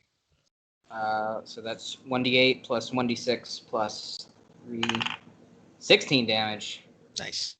Fuck that guy. From the brink of death, you stand kind of in a daze. There is... You feel something off, but I mean, you also just got hit with a giant tusk and were knocked unconscious, so that might be that. You run over. Describe what you do to this poor gentleman. He's standing up. He's just in the act of standing up now, right? He just stood up, and his attack was parried by Reese. Okay, well then as Reese uses his shield to kind of like batter the attack off and that kind of leaves him exposed, I'm going to try to like baseball slide underneath and just shove my rapier like underneath his chin and just puncture through to the head and clean, easy, done with. Absolutely. Like you I think do that. Punctures upwards, and as you stand and lower it, he just like slides off your blade and into a heap on the floor. Is this man a human? He is. Then Reese is the only one who would hear this, but you would hear Sid just under his breath. He would go 10, and that's it. Take a point of inspiration. That's dope as hell. I can't even count to 10. Nice. Is that your turn? Yep, that's my turn. All right, Reese, it's you. I don't want to know what he meant by 10. So, how far away is Tusk? He's 35 feet from you now. Okay. Oh, 35 feet? Mhm. Okay, well, that's good. I will run my full 30, which would put me at 30 feet away from dead guy with rapier through skull. Yeah, I think that puts you in range of him. He's like, yeah. Okay. Now, explanation before I pull this off here. With my Circle of Mortality, it's listed as not an action, but it's an actual cantrip. So are you treating it as a cantrip or like an ability? Wait, what is it? The Spare the Dying, the Circle of Mortality that I have. Is that I think it's a cantrip. So it's Spare the Dying is a cantrip, and it normally is an action, but for Grave Clerics, rather than being a range of touch and an action, it's a bonus action and a range of 30 feet. 30 feet. Gotcha. Okay, cool. Okay. Oh, Then, yeah. so to help Scott, actually, I had this problem. It counts as the same type of action that your Circle of Mortality does. And the purpose is so Spare the Dying wouldn't count as that cantrip, I don't think. Yeah, because I want to cast a cantrip with an action, but I'd like to use my Circle of Mortality. It's kind of like Way of the Four Elements monks. They learn spells, but they're not actually spells. They just do the same effect as that spell. I'm going to say that you can do both. Okay. Well, Yeah. thanks. Okay. I wanted a clarification. That was a coin flip thing, I guess. So I'll go ahead and standing 5 feet away, 30 feet away from the guy with the rapier through his skull, I'm going to go ahead and toll the dead, and I'll tell Tusk it's time to meet the maidens. So wisdom save on him, 14, and I will spare the dying on the guy with the hole through his skull, so we have an interrogation later. Gotcha. Well, you also, I just... You have 2 people asleep. Yeah. And 3 people who ran away. Okay, well, no one dies today, except for Tusk. Yeah. He rolled a 16 on that save. Okay. Yeah. Not yet about meeting the maidens, so don't worry about it. It was a cool line, though. Let's see here. I'm sorry. Yeah, okay. We got some rats. Hey, this time I think like you're a little bit more on edge and in tune with whatever else is going on. They keep trying to like run up and bite you, and you're just like fending them off. Picture And these are pretty big. This was like fighting off like a pack of like wolves that are like jumping and lunging at you, and you're just swatting. I am the ultimate rat hunter. They do not manage to take a bite out of you, and it is Alex's turn.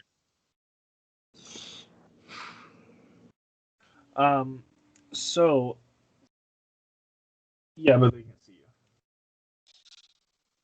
you. So I'm going to. Oh, geez, I don't want to waste my entire action disengaging. So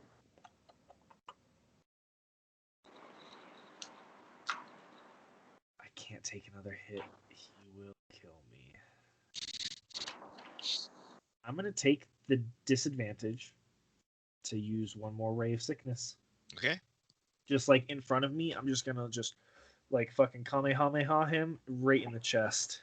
I'm gonna say because you got somebody on the other side of him that's gonna cancel out the disadvantage, so you can.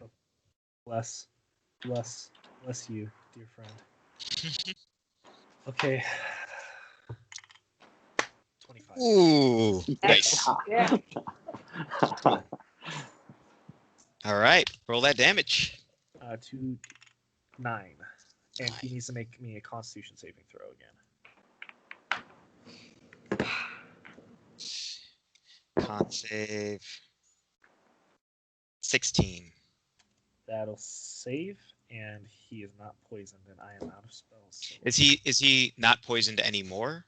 No, he would have not been poisoned after the end of my last. After the end of this turn now. Gotcha. Okay, cool. Twang, you're up. Fighting with your rats. As I am dealing with the rats, I'm gonna like see my friends and be like, "Your rats are disgusting!" Casting another vicious mockery towards Turk to keep him off of them best I can, while still just grabbing a rat, tossing it down, grabbing another one, tossing it. Obviously, it's not doing anything. Is that a save on his part? Oh, what was he? Huh? What did he roll? I apologize. I did not hear. I'm asking if it's a saving throw. Yes, it's a wisdom saving. 8. That fails. Yeah. So he takes 84. Yeah. 1 point of psychic and disadvantage on next attack. Gotcha. And then with my bonus action, I'm gonna yell at eeny, meeny, miny, you, Reese. I'm gonna yell at him, and be like, "Why is he still awake? We're supposed to make him not awake. I hate rats." I'm gonna give him Working on it. a very pitiful inspiration dice. Sweet. So he's taken a ton of damage now, and is on his last legs. He's like foaming at the mouth, and he says, "No, I need that map." And he's going to attack Alec again with those tusks. Oh no!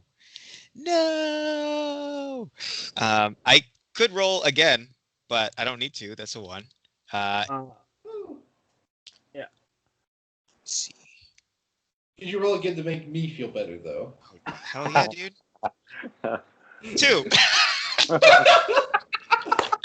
Much better. This is so much better. I think with that, with seeing you, Alec, turn into what you turned into, and this that seed of fear is still in his mind, and he just goes for a wild attack that you manage to sidestep, and he slips in the mud and lands prone at your feet.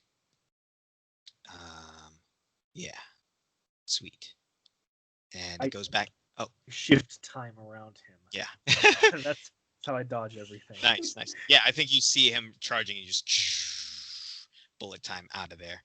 Sid, it's back to you. Okay. I'm sorry, real world crisis. Okay, so Okay. yeah, I'm good. All right, we'll figure it out. So big boar fucker, he's still up, but he's on his last legs. Mm-hmm. Okay. Did Alec go down? Not yet.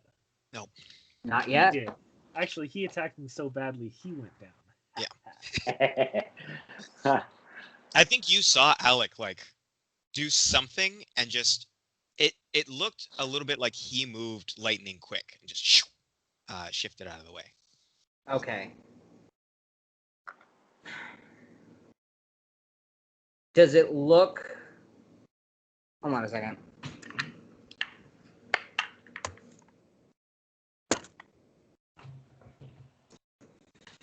Does it look like we've got this? That like generally like the others can handle this? Yeah, probably. Okay. That's I'm gonna. Then I'm gonna finish off one of the unconscious people. Okay. Yeah, easy enough. You like stride up past the door to the tavern. You can see Twang like valiantly holding his own against the rats. You just walk up and you just finish off one of the unconscious fools. Mm-hmm. Nice. Anything else you're doing? Is Reese still near me? I think Reese ran over to Turk. Turk. I'm 5 feet away from Turk. Is Twang still dealing with the rats? He is. Yes. Okay, then I'm gonna walk over and try to just start like brushing off if I can and like fucking yelling and trying to get them off of him and the 10-year-old being eaten. I'll deal with that situation. Yeah. Sweet. So I think in the name of moving this forward, Reese and Alec, you guys can determine what you want because you're gonna get this fool. And Sid and Twang, you guys can also determine how you want to handle the rats. Does that sound fair to everybody, or did you want to play this out? Yeah. That's good with me. Cool. Twang, this is your call. Yeah, This Twang, Yeah. story. you finally have the reinforcements that you've been waiting for. Finally, I just start throwing them at Sid to let him like chop them up midair, and like the last one, I just peel up my arm. I hate rats. Yeah, I think like you're flinging them off of you and towards Sid, and Sid, you could just like kick it straight across the room as it flies towards you. And you in that show of just pure dominance over these rats, like you bite the head off of one, and the others just scurry. Fuck! I don't want any part of this. No, thank you. And they just scurry and hide. Some run out the door. Some run back under that floorboard. Others just scurry away. But they are not attacking you anymore. I do want to do one last thing. I look over at Ames or Mhm. Elms, and I go, "How many copper?" He's been like What are- frozen this whole time. He reaches into a pouch and you got one, right? So he pulls out one copper piece and he just like hands it. I grab it real fast, and I kind of like look at it, and I look at Sid like, "Good, yes." Good job, buddy. You really kick some ass there. Awesome.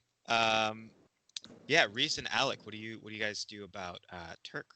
I look to Reese and I just say, "Is it permitted to kill him?" I say today someone does die. Alex snaps his fingers and tolls the Ted to the guy who had the spare the dying first. Oh snap! Oh, What? Like, I thought so you meant the that guy. the first thing that Reese sees is just like this kind of like faint green necrotic flame like flicker in Alex's eyes as he snaps and tolls the Ted on that guy, and then other finger snaps and tolls the dead on Turk. You and Turk, Turk. yeah. Turk, who was like struggling to get to his feet, you do.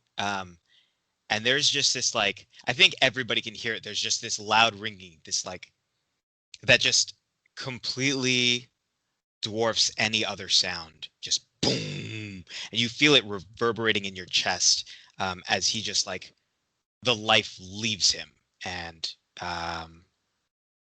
he is called to the other side. He falls lifeless to the ground. Alec takes a couple steps off, and immediately, like, that flame flickers out, and he goes really, really pale, and he just like finds a spot, all fours, and is just puking. Yuck. Yeah. I carry around a flask of whiskey, and so I'm gonna go up to Alec and just kind of like, as shit and vomit like spatters on his clothes and bloody, I'm gonna kind of like press to digitate, and it's like, yeah, there, kid. This was a rough one. It'll be okay. And then as he's done vomiting, kind of like hand him the flask and like, you really fucking held your own in there. That was good. Yeah, what Sid sees is just like black sludge, like not food, not anything, just Weirdly, because it's fucking weird. He should be surprised. Sid is not that freaked out by that. He fucking should be, but like, yeah. Reese is flipping through medical journals in his head, going, "What the?" At that point, I'll go up and I'll touch Alec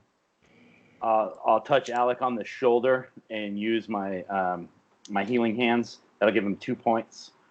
And then I will stand and take the hilt of my longsword and bang it against against my shield, and I'll yell across the town square, "Ames, get out here right now!" Oh.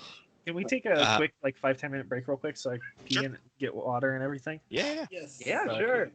Then we'll have this showdown with Ames. Kill the fucking boar, guys. Hell yeah! Yeah. Oh, God. That was awesome. Boars are fucking scary. Like, they'll fuck you up. I forgot how like tense and stressful low-level fights can be. Holy shit. Yeah.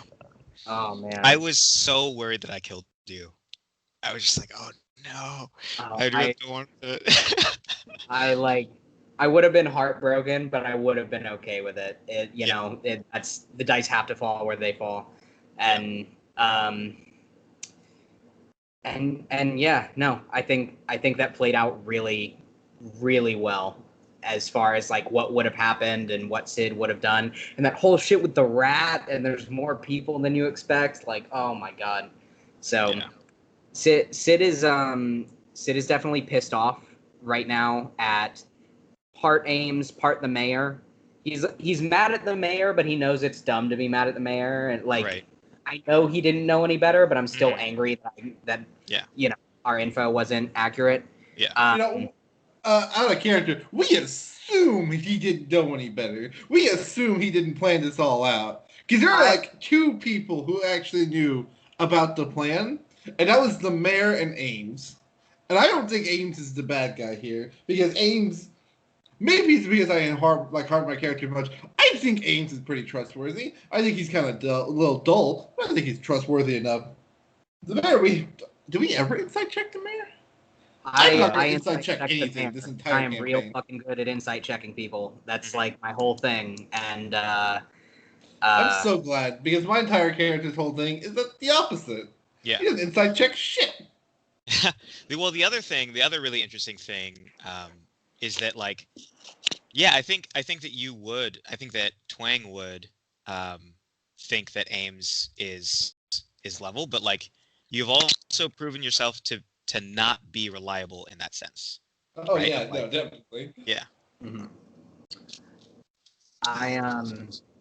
Oh man, but this is so fucking interesting so far, because not only is this town starting to develop some like character and some craziness, but we're getting to see like a weird side of Reese that's like a little bit more brutal, a little bit more kick-ass. This isn't just like this isn't your standard priest, and like it's weird because Sid is not a fan of like religious people in general, and like people who worship the standardized gods, but like he feels a weird kinship with Reese that isn't normal, and he just as like a gut reaction, and he's like, but why do I feel this way? Why do I trust this guy over others? And I think we're starting to see a little bit of that come to light. It's super fucking compelling.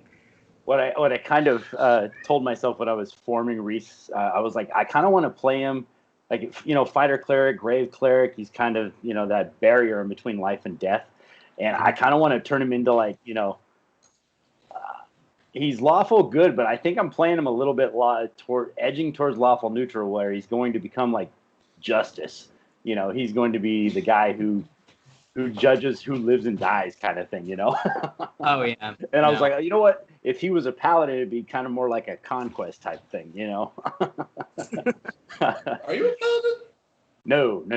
He's a Where's fighter. your healing hands come from? He's Asmar, Protector, Asmar, whatever that is. Fuck, I didn't even realize that. Yeah, that's why he's looks like he's albino. He's got albinism, but it's actually he's a celestial. Yeah. That is amazing. That is that is so awesome. Yeah. Wow. And then you guys will never guess Twang's real race. He's just a changeling the entire time. I don't know. This is super interesting. And I don't know if you guys could tell, but like I rolled a die here, like in person, just kind of like I rolled the die in person to see if like what Sid's inner monologue would be. And I'm gonna continue to do that in any moment where I'm like really torn between two choices.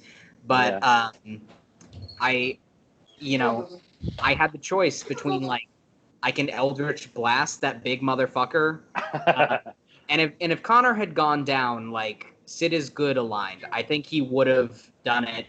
I think he would have been like doing the right thing is worth blowing my cover, but he was like, nah, you guys have got a handle on this. I'm gonna take a step back and kind of like pretend like, ooh, I'm not magic, fucking all that. Yeah. That's such an interesting like dynamic to add to it, right? Because you have these things that would be effective against it, and you, I think, crit against this dude and saw it was ineffective, and like, okay, well, fuck, this doesn't work, and I have all of these other things, and it's this balancing act of like, when is it worth it to reveal that I can do that?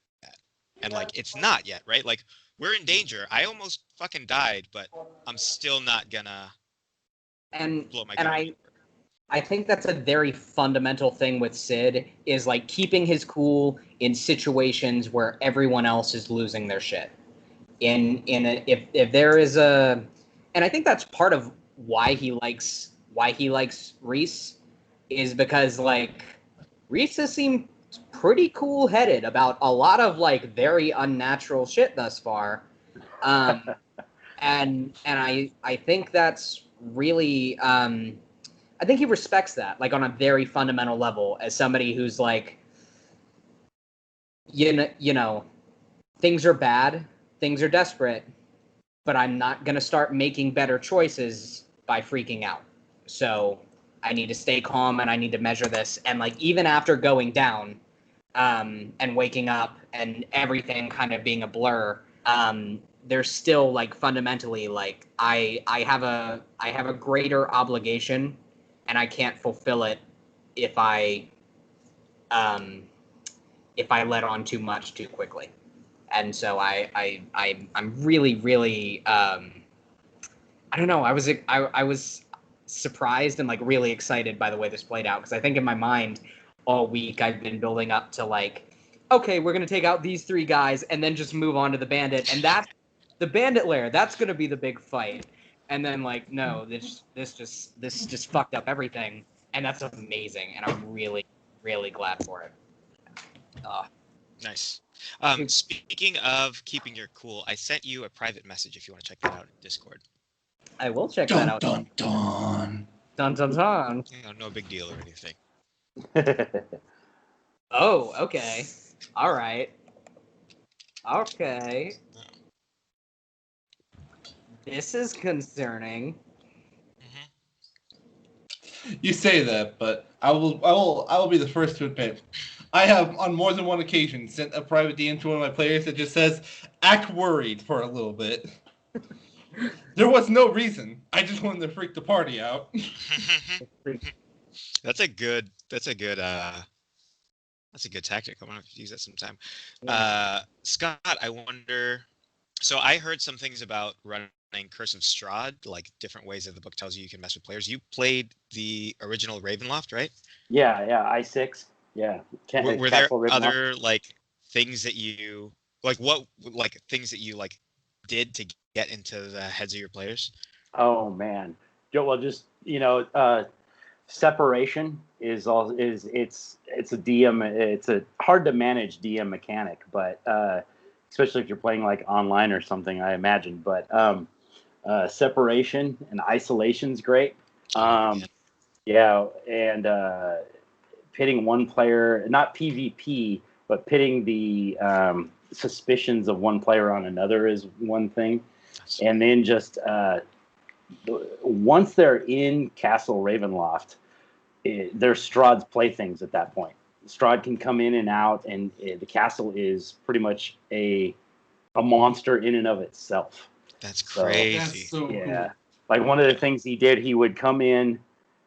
One of the things that I used him for, and I don't. These spells don't even exist they could probably be replicated in 5e, but one of the things he did, he would come in mist form, stone floor, everybody standing on the stone floor. He'd make an appearance, say something that was very Strahd like, transmute rock to mud so they sink knee deep into mud, and then ice storm and freeze the mud. Oh my gosh, that's evil.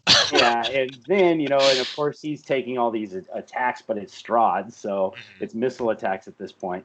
Then he can control doors and things in his own castle, so he opens the other end of the hallway, and now that it's a frozen floor, now he's summoning undead through that other door, and he disappears. Now Gosh. they're frozen in place, immobilized, and they have to deal with the undead that Strahd just unleashed. And Strahd's gone to, Yeah. fight again, if they survive this.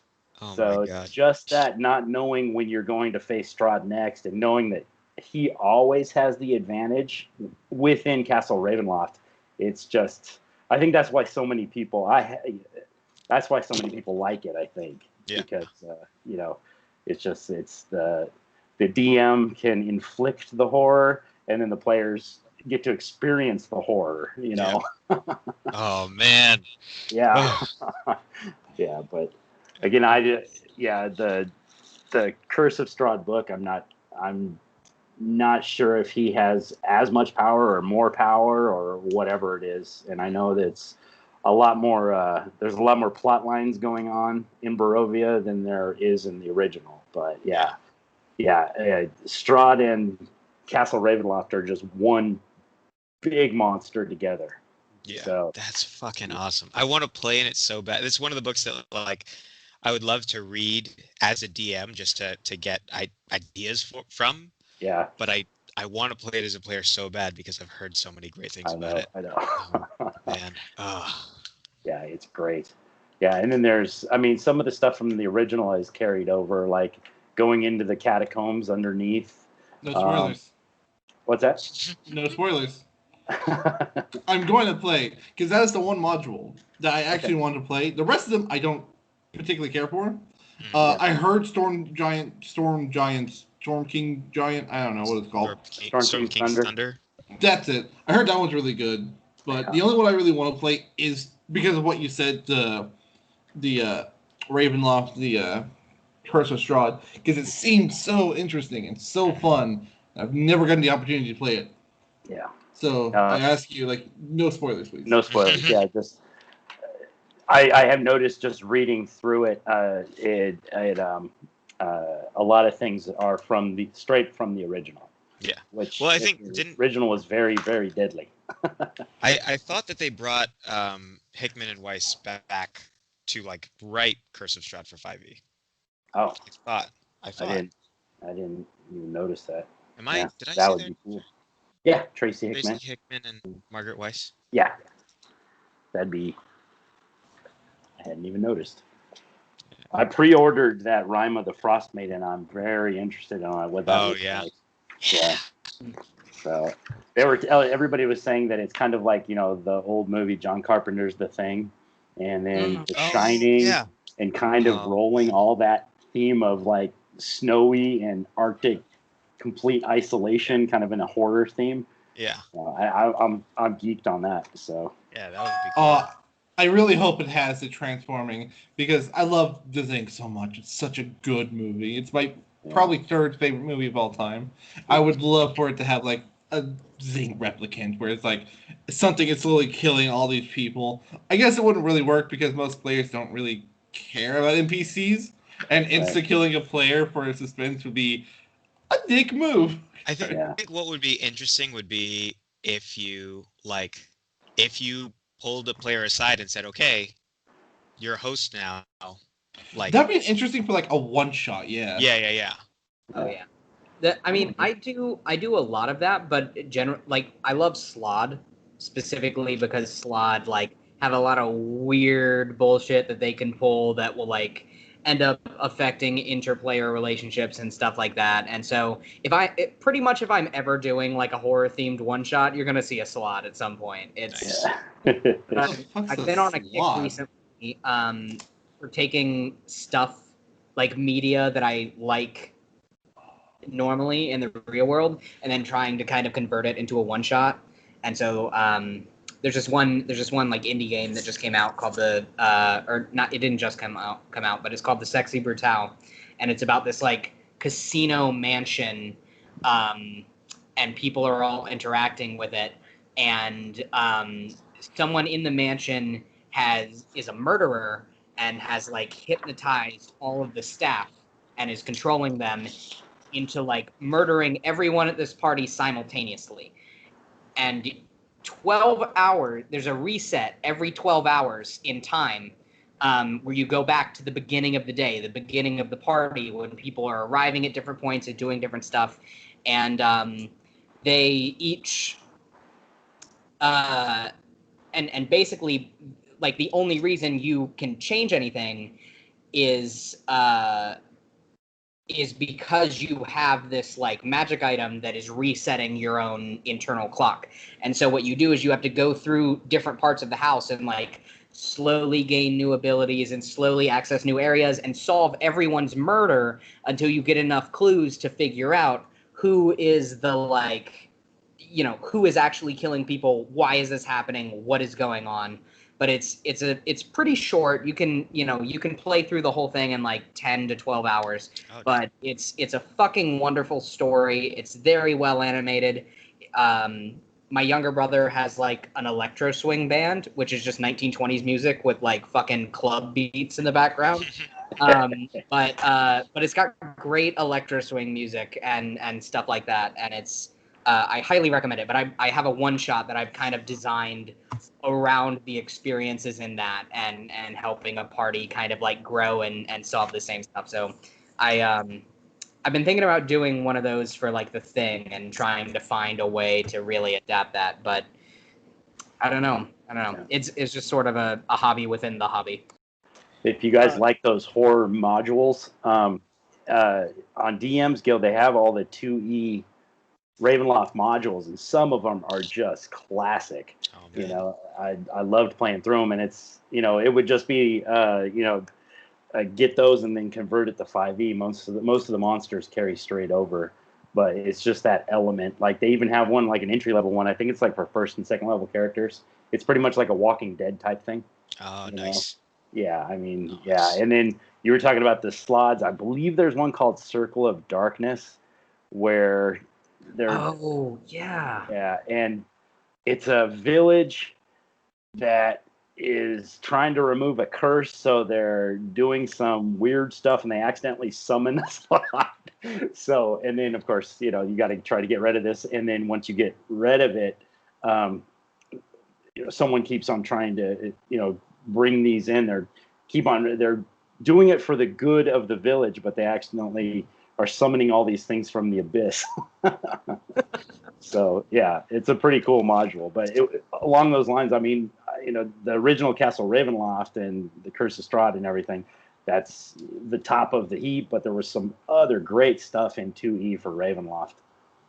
So, but yeah, I would highly recommend any of that stuff. Anyway, sorry guys, laundry catastrophe. Uh-oh. Oh no. Oh, I'll also say during this time, because my mom and I haven't eaten dinner, I ordered pizza. At some point, I'll probably have to leave for like a few minutes. I apologize in advance. No worries. No. That I will. At some point, I want to sit down with like each of you and like schedule like an hour if we when my life gets less crazy and obviously accommodating all of you guys, but like I'd love to just pick everyone's brains individually about like your strengths as a DM and like what you think you specialize in or like resources that you recommend, all that kind of shit. Oh yeah, absolutely. I just I don't know. I think we've got like a really good group, and I think each of us could competently give like a TED talk on DM. I actually, If only, man. when I built the server, I put in a channel under miscellaneous called the Many Worlds, and that's where we can also chat about that type of stuff. Also, Oh, cool. like Yeah. I've been private messaging people for advice as well because everybody has such good advice. And I think I'm gonna have Matt actually guest star in my regular campaign as Oh, nice. as our yeah. first bad guy who's like a super. Hell yeah. Basically, we had a guy who he started the campaign with us, and he was like constantly like trying to min max. He's like, can we have a feat at first level? And oh, can I use the adapted range, the UA Ranger? And I was like, well, yeah, sure. Like UA Ranger's not too, it kind of makes up for some of the problems. I was like, but I would rather see you play a regular Ranger and make the most out of that. With me being fairly generous as a DM. And he just constantly, he was like, oh yeah, I don't need any other stats, so can I just have 3 18s and then I'll take like 3 Was she wrong? What happened? even a 6 in there. And I was like, no, that's not happening.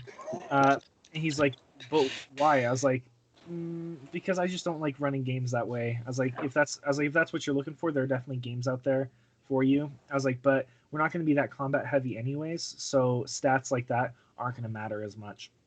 Yeah. And I could tell, and then like session 2, I bring up like just this little blurb about, I don't want to allow multi-classes unless you have a really good reason, and I definitely will not allow a 3-way multi-class. And that's just my especially for the campaign I'm currently running, it's just what everybody agreed to, and he like immediately like in mid-session raised a fit about it. Dang. Is your player one of mine? Because I literally have somebody doing that exact thing. No, he left the campaign after the second session, which was fine. And he didn't say any. He basically like made up a reason about how he was like moving out of state and stuff and whatever.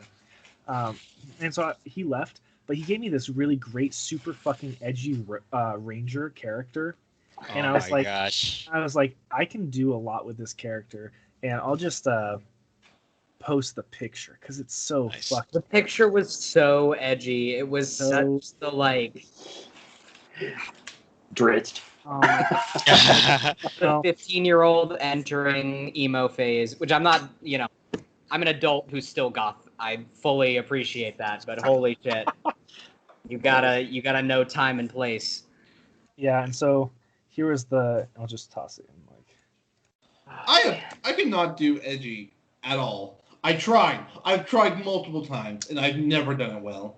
I just don't. Oh my god. I'm loving the popped collar. Man, yeah, for real. Damn. So I shot Matt a message today. I was like, hey, can you do me a favor? I think you'd be really good as a super edgy bad guy to actually RP as him and play him in the combat that they're going to have. Dope. Oh yeah. Right. My favorite bands are Offspring and Susie and the Banshees. I am fucking set. Before we continue, is there a like hard stop time that anybody needs to bounce? It's only at? 7:30. I'm good. I'm good Yeah, to go. Probably another hour and 15 at the most for me. Sweet. Dope. Well, without further ado, let's get into some aftermath stuff. Let's see where you guys were at. So, Sid, did you kill everyone but the one sleeping dude? Yeah. How many people are that, and what are their races, by the way, specifically? So, Hold on. Turk was a human, Okay. and he reverted back to human form. Was The he? the one that you like, spirit like that was a human. Okay. There were two others. The one that is asleep. I was about to say it was elvish, but that wouldn't make any sense at all. Yeah, the one who's asleep is, we'll say, a dwarf. And who's the fourth? 3. Lizard folk. Who was the fourth one? The fourth one I'm keeping alive, right? To question. There's Yeah. 4. There's 3 Yeah. ran away, 4 on the ground. Okay, Right, I don't right. care about the 4. All right, Cool. I just need to up my number. All right. Dope. Okay, so there's one alive. You can also see like where Turk transformed. A lot of his, because his stuff didn't transform with him. So there's like tattered clothes and other things. There's a pouch. Yeah, Sid's a little preoccupied with his sleeping guy. I'm gonna do some looting. Sweet. Fuck this guy. Yeah. Cool. You can see on fuck.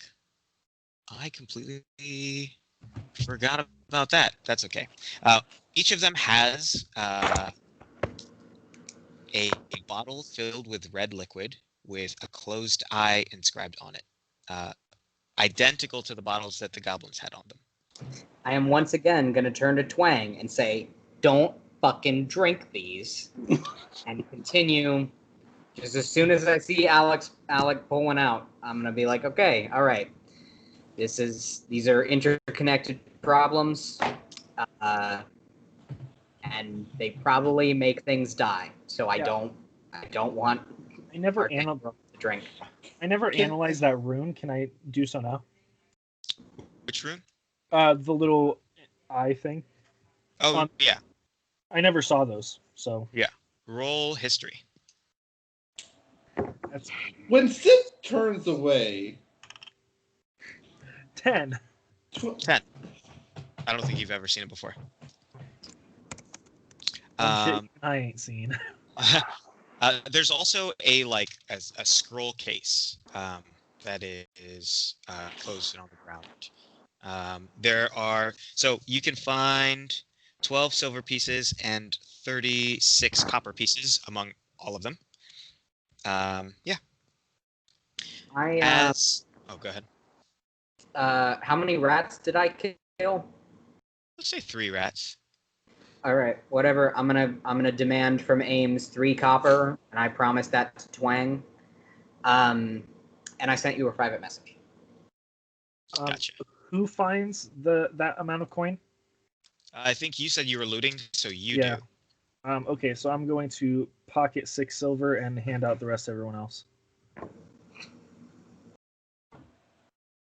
Cool. Nice. after Sid hands me the 3 copper, Actually, I'm giving it all to Twang. Oh, nice. Oh, how much silver is that? 6 silver, 36 copper. Oh, okay. So I just have a whole bunch of copper. So I'm just gonna look at all this copper in my hands. I'm gonna be like, "This is food, yes." It'll one day it will be. Give it to whoever. I like Twang, hearing give it to that. whoever replaces Ames. Hearing that one day it will be, he like throws him in a pouch and like kind of like rubs it down and just treats him kind of like an egg, trying to keep them warm. They will grow into delicious food. Oh my gosh. Just stick with me, and I'll make sure all your money turns into food one day. We'll deal with that. And so for the rest of us, that's 2 silver, 12 copper apiece, right? No, I kept 6 of it and I gave everything else to Twang. Yeah. Oh, so he you kept gave 6 everything else silver. to Twang. Okay. Yeah. Okay. Reese, unless there was something else that you wanted to do, as you are like walking back over and kind of regrouping, you're standing pretty close to this scroll case, and you can hear just this like thump come from it. Okay. I'll go ahead and pick up the scroll case. Well, I was actually screaming at Ames to come into the street. Oh, that's right. Oh, never mind. Okay, shit. Before any of this, I'm so sorry. I thought there That's was actually something that we had to yeah. do. That's so yeah. That takes precedence over Everything. Yeah. Let's do it. Ames sheepishly walks out of the tavern and looks over and looks at you and looks horrified at the stuff on the ground in front of him. Okay. Sword and shield. I'm holding my sword at my side. I will look at him and I go, justice has come to, how do you say this town, by the way? Renas? Renas. Justice has come to Renas. Ames, who's Portia and what do you have to do with her? What are you talking about? Yeah, I'll level my sword at him. As he levels his sword, I use prestidigitation to make his eyes just look like black, like soul, like he's a grave cleric, and I'm picking up on kind of like that connection to death, and just like these black voids. Jeez. Okay. Yeah, and I'd like to insight his reaction as well, Cool. please. Anybody who wants to can make an insight check. Give Hell, these guys. fucking yes, I will. Oh wait, Oh, wait. God damn it! I keep rolling at the dice on my desk and not. Scott, remember, you do have a D6 inspiration for the next so-and-so minutes. I also I thought it was Sid that had that. Okay. No, I gave it to you. I said had one, but he died. All right. You said insight. Does it go away if I go unconscious? I don't think so. We Oh, can cool. pick Then that up both of later. you have it. So D20 plus a D6 plus fucking a bunch. Okay. 22. Reese, in your military experience, you've seen people captured as like prisoners of war. You've seen people be captured and interrogated, and you've, I think, watched them. And the people, like,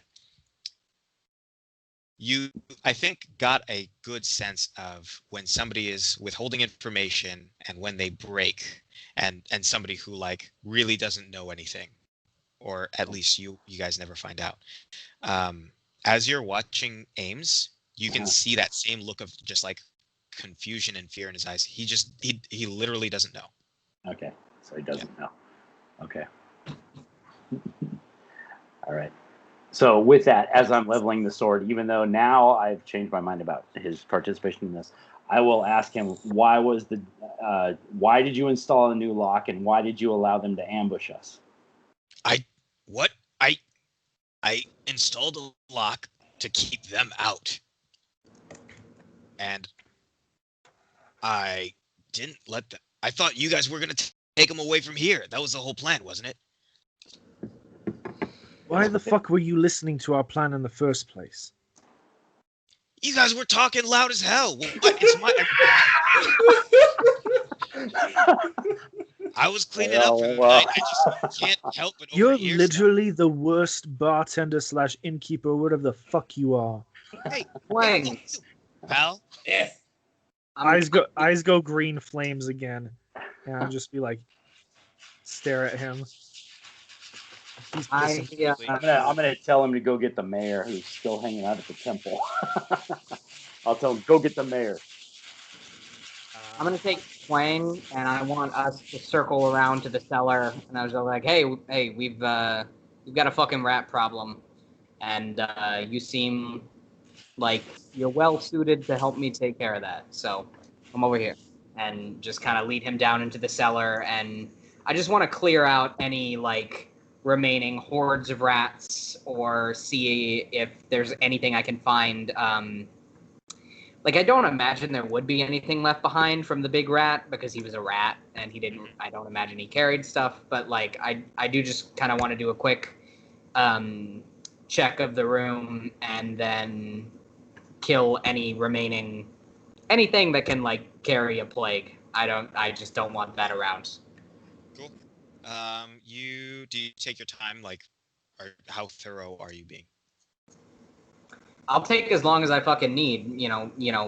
I don't know what's going on with Reese, but his eyes are glowing, and like the void, and he's got a sword. They're what?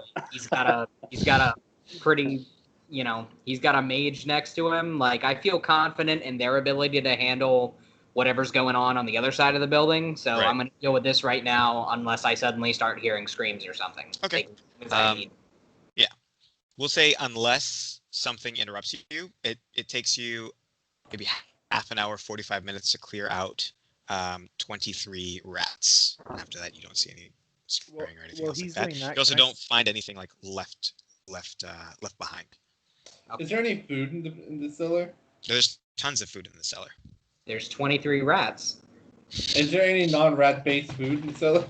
Yeah, there's tons of non-rat based food. A lot of it has been chewed through by the rats. That doesn't bother me. I'll just kind of eat whatever they didn't. Sweet. Just a little, not a whole lot, just a little, just like see a little bread roll here and there, maybe some meat, whatever they have. I do not help him. I will tell you that. I don't think that bothers Sid either. I think he would also eat a little bit of just like whatever's there. There's like, hey, free food. It's here. It's only slightly diseased. That's better than what I usually get. Let's eat. Yeah. Is this how coins? Sorry. Oh, go ahead. You were talking. I was gonna say, is this how coins turn into food? Yeah, buddy. That's that's how this whole thing works. But you keep onto those coins, and I'll make sure you get something real good one day. Okay? Okay. I'll keep them safe. All right. I'll help you out. Okay. Sorry. You can continue. I look to Reese and I just tell him, I say, your suspicions may be allayed at this point, but I would like to look to see if there are any financial ledgers and if anything is out of place. I agree. I think we need to look into it. I think we need to talk to the mayor. While I'm talking to Alec, I'd like to kind of look him up and down, see how wounded he is, kind of do just kind of overall health screening here. I am what many would consider real fucked up. I'm like holding my intestines in. Okay, so the 2 points I gave you was really just kind of like a stop the bleeding thing. Yeah, it brought me to half. Okay, so at that point I'll go ahead and reach out and I will cure wounds him. Flinch every time physical contact. The inside wounds are the real problem here. I'll warm my hands first. 6 points. Oh, yay. I'm all better. So I'm going to investigate to see any sort of financial ledgers or anything like that behind the bar, if there's like an office or anything like that. Yeah. And hey, if there's some extra things that aren't mine that fit in my pockets, they're going to go in my pockets. Yeah. Ames actually stops you. No, fuck you. You don't get to insult me and go behind the bar. I thought Reese sent him to go and get the mayor. Oh, shit. No, you're right. So, yeah, in fact, fuck him. Investigation check, please. Okay. Oh, this is great. 15. 15. 15, you can see that there's behind the bar there's like a shelf. On that shelf sits a ledger book and a coin purse. Coin purse and ledger book. Opening it up and I duck down. Reese is on the other side of the bar from me. I put the coin purse in my pocket. I lift up the ledger book and I put it on and open it up. Okay.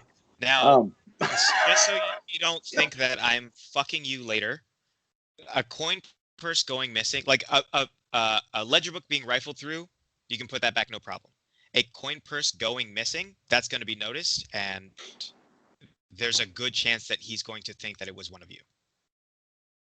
Because none of the bandits came into the bar, and he's lived with everyone else in town for forever. So just so you know, you can totally take it, but it might. How heavy is the coin purse, and can I have Bastian go bury it somewhere for me? It is. Does the cleric with a passive wisdom of 16 notice this? I think you would, yeah.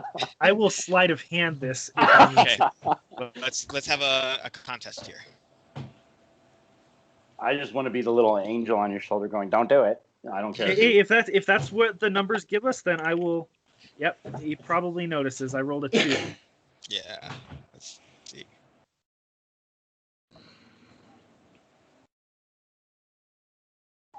Oh, do I see him?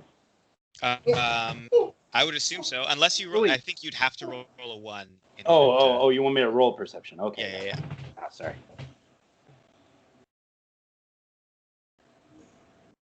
Yeah, I mean, I was gonna say he probably doesn't even roll. Alec like drops it on his way back up. I'm going to clear my throat. That makes us no better than the dead men out in the street. Alec looks at him, looks down at the coin purse, looks back up at him, looks down at the coin purse, sets Bastian up on the counter, and then grabs the coin purse and returns it to where it was, and I stand up. That's a good fucking line. Yeah. Nice. Sweet. You can. Are you looking through the ledger book then? Yeah, absolutely. I'm going through any type of anomaly, and at this point, I think just my passive investigation. If I see one fucking number out of place, if he doesn't know how to add, I'm gonna notice it. So, fuck this guy. I don't think that I don't think that you find anything. It seems to be everything seems to be in order. That said, you don't necessarily exactly. A lot of the things are in shorthand. A lot of other things like that, but it seems to be everything seems to be in order.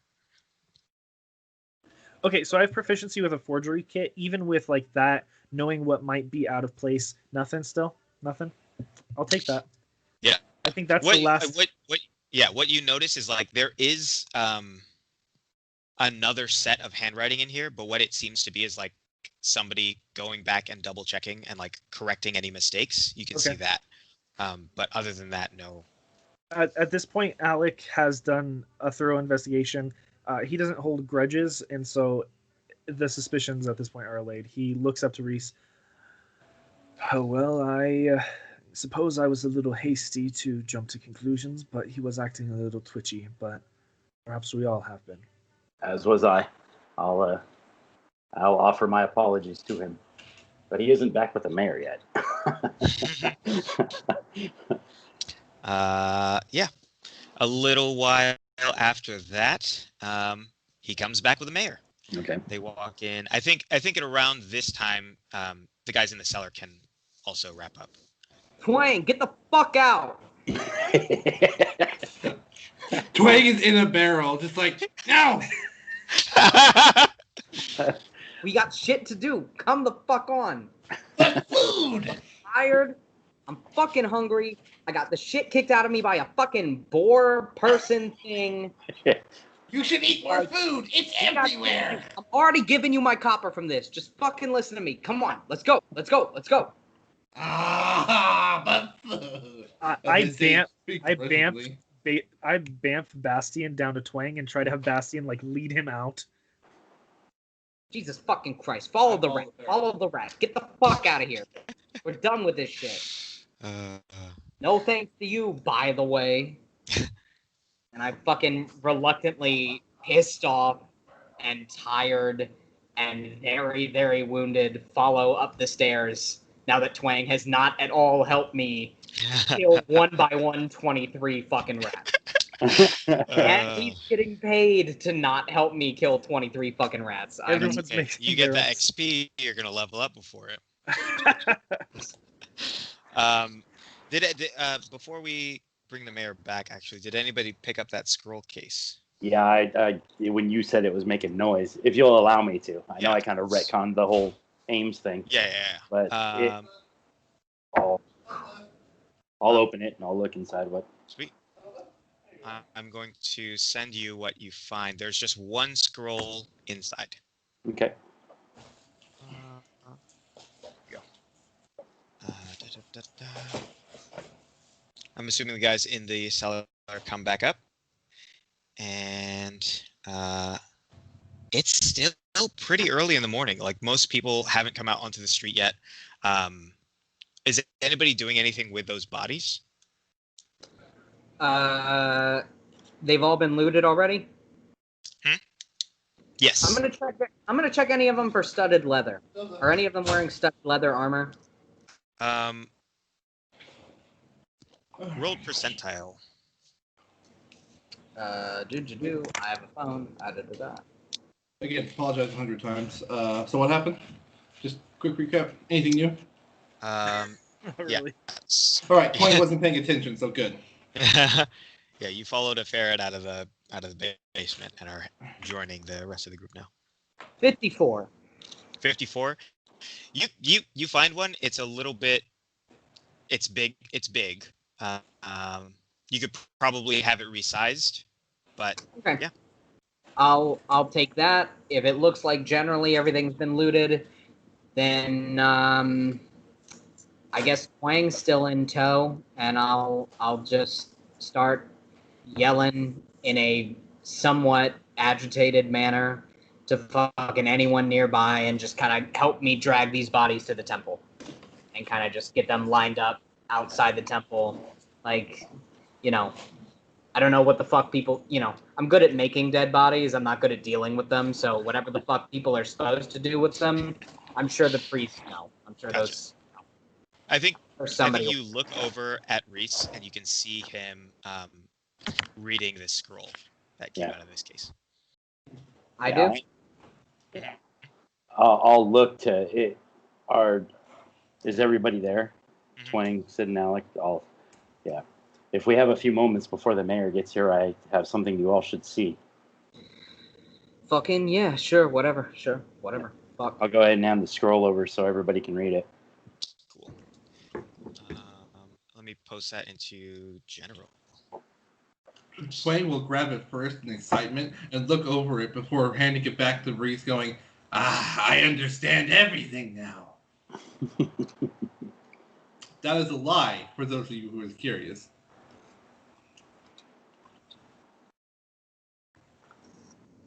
Actually, maybe in session notes might be better. I'm gonna put it there. Oh, also. Fuck. Oh.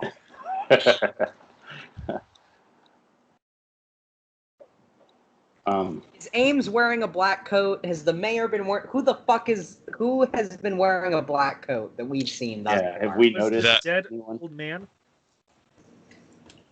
Yeah, the guy who ran up to you, Sid, and handed you that scroll. Perhaps it was the body guy that we were. didn't tell Perhaps any. it was the body that we were carrying yesterday, Reese. Well, I'm sorry. Perhaps this old man in the black cloak is referring to the gentleman who sadly departed this life yesterday. I agree with that assessment. He's up at the temple. Yeah, we should keep his body. Should we meet with the mayor and go back to the temple? He might have the scroll on him. He might still have the map on him. I'm sorry, but if this G is a fucking tiger, like that motherfucker was a fucking boar, then no, thank you. I'll deal with whatever's at the mayor's manor, and no tigers for me. Thank you. Look, Alec, I know this is your territory, but whatever the fuck is going down, you're already in it, and it's time to either step up or accept the fact that, like, people are gonna die here. And if you're not okay with people dying here, then you gotta step the fuck up and make sure people don't. And it sucks, and I'm sorry, and I know this really isn't your gig, but you got a chance to help us out, and, frankly, 8 fucking townsfolk in a barely populated town, they aren't going to be able to handle the tiger. You, along with all of us, might be able to. And that sucks. I'm really not excited to be doing this right now. But you know what? It's the fucking hand that life dealt us, and we got to deal with it as best we can. So you're sticking with us, and you're helping us out, and you're using your crazy fucking wizard powers, or whatever the fuck you are, to help us deal with this tiger whenever he comes. Now, what the plan is right now, we got shit to deal with, so let's deal with it. Alec pulls the first bottle that he reaches back behind the bar and just cracks it open.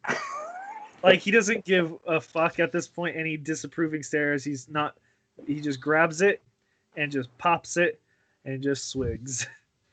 Okay. And also grabs a bottle and he'll start drinking much more enthusiastically.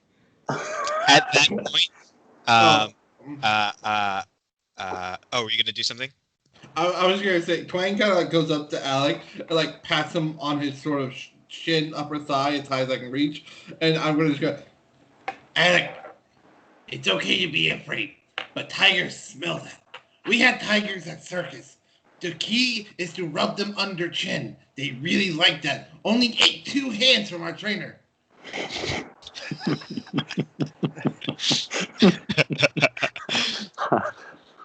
Awesome. Yeah, so it's at that point that the mayor and Ames walk back in, and the mayor looking like still pretty worried. Ames looks over and sees you guys helping yourselves to a bottle behind the bar, and he just kind of says, normally it'd be 5 silver pieces. Because you've saved us, that one's on the house. Get out from behind the bar. I'm gonna give Ames 5 silver pieces. I see Sid do this, and like Alec is one of those people who, just like before, if he feels like the conscious pressure, like he literally puts the bottle down and he just No, I'm keeping it. Keeps the bottle. No, he just sets it down so he can like yell into his hands, and then he's like, I'm not gonna let that right bastard do better than me. And then he pulls 5 silver pieces out of his fucking pocket, walks over, he looks at Ames and he says, well, two pieces of good news, friend. 1, and he just drops the 5 silver in his hand, and 2, I no longer suspect you of being involved with the bandits. So, your life is also a gift, I suppose. And he just grabs the bottle again and just walks out the door. He needs some air, and he's gonna stand at the door, and just kind of like this and not say anything for a while. Gotcha. After Alec like leaves, trying to go up to Ames and like hand him 5 copper after seeing everybody doing this, and just kind of go, I believed you the entire time. Oh, People should like me more. You don't need it. It's fine, Twang. But everyone else is doing it. He kind of looks around to the rest of you, like, is this cool? I feel bad taking money from a kid. Twang, we got shit to do. Get the fuck out here. Ames, you have my humble apologies. I'm sorry my suspicions were swayed your way. Now, if you'll give us a moment, if you could pour me a tankard while we speak to the mayor. Of course. He gets you what you need and goes back to sort of cleaning up. I think he wakes somebody else who's been staying at the inn. He wakes them up and asks for their help moving the bodies out of there and towards the temple. We want to make sure the mayor. Oh, go ahead. Oh, I was going to say we need to secure whoever was sleeping. Our later on interrogation somehow. Oh, that's right. Did we do that? Wait, what? There's We one have guy somebody- left alive to Yeah. interrogate. Oh, yeah. 50 feet of hempen rope. Yeah. I'm assuming that you guys have him tied up. Okay. 'Cause I Yeah. definitely Bring him into the bar. Sweet. Yeah. The mayor just kind of looks at you and says, "What happened? I thought we were supposed to take them to the temple." Shit Battles went have sideways. been slow, and well, we ebbed and they flowed, and yeah, things went down here. We weren't able to get them to the temple. I saw the ferret and made him go asleep. Don't I worry will never about it. understand you. That's why you came to us in the first place, right? Because shit doesn't always go down like you think it will, and people need to deal with it. We're those people. Don't worry about it. It's dealt with. I want to say, while I was there waiting, and this is gonna sound crazy, fucking huge rat ran in and started, like, ran up and past me and started going like he was looking through the dead man's stuff, and then ran away. Did you didn't did you fucking kill it? No, it was huge. It was like the size of a dog. Right, the rat walks into your room, you fucking kill it. This is such basic bullshit. Sid seems weirdly irritated for some whatever fucking reason. You He's guys look off. over. You guys look over. Also, you can see Sid's like sweating.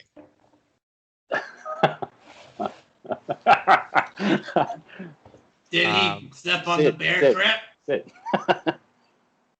No, Motherfucker. I'm sorry. I'm sorry. I didn't know. Well, I was waiting for you to. I didn't. Sit. Yeah, I Sit. I know. Calm down. Can you go get Alec? Maybe Don't fucking tell me to calm down. Breath- What the fuck is your problem? breath of fresh air. I'm going outside. I'm gonna sit in the stables where I slept, wherever I slept, I know is safe. So I'm gonna fucking go there and just do some fucking breathing exercises and get my shit together for like 5 minutes. He was just supposed to go get Alec. That whatever happens in that time happens, and then whenever somebody fucking comes and gets me, I'll go and do whatever we need to do next. That's where fucking Sid's at right now.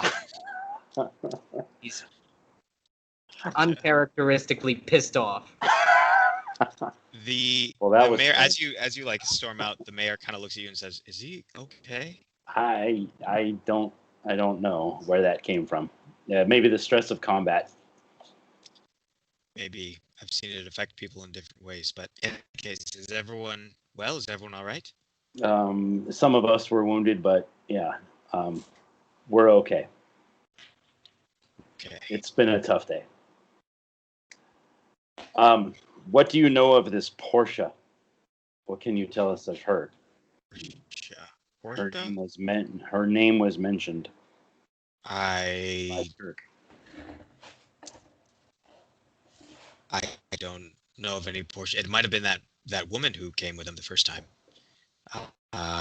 That's the only woman I've ever seen come with the bandits. But I see. And this is usually the group that they send. These were the regulars minus Portia. Yeah, he looked at the bodies and he said, "Yeah, it's just these four." Okay. There were 3 more actually. Alec walks in, and the bottle's almost completely empty. It's getting really fast. Man. Excuse me, but there were 3 others, and he walks over to the sleeping man, pours the rest of it on him, and gives him a slap. You and 3 of your fucking friends came here ready to kill people if you needed to. And I just like little flame from prestidigitation, and I bring it real close. So I think what happens there is like you first of all take a point of inspiration that whole thing is dope. You light the flame, and I don't think you intend this, but because there's some like on your hand, your whole hand just goes up in flame, burns off the alcohol, and then you're left with this little spark here. Roll intimidation with advantage. Ouch. It's Bernie.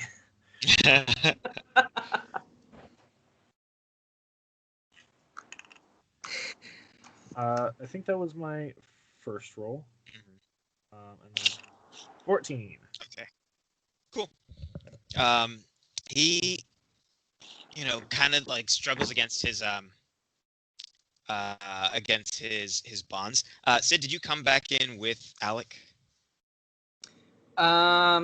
If I've had 5 minutes to like breathe and like kind of recognize like I don't know what the fuck is going on, like just calm down a little bit, then I think I would come in, and I think I'd be like, I think I'd seem a little on edge, but I definitely would be calmer than before, if that makes sense.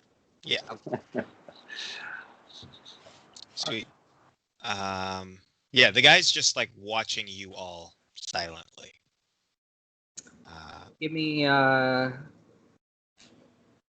few minutes alone with them, and I'll get what we need. There's a cellar. There is a cellar. I pull out the dagger Sid gave me and I give it back to him. I was like, yeah, stab him or something. Don't worry. I've got more. And I'll how should I do this? I'm gonna grab the back of the chair and I'm gonna drag him around the building to the other side of the cellar. Before he leaves the room, I wanted to say one more thing to Sid. Sorry, I didn't mean to interrupt. Sid? Yeah, what's up? Please don't kill him. Probably not. Okay. That's a holy man. You should listen to him. You should listen to that man. I have a question for the DM. How scared does this man look?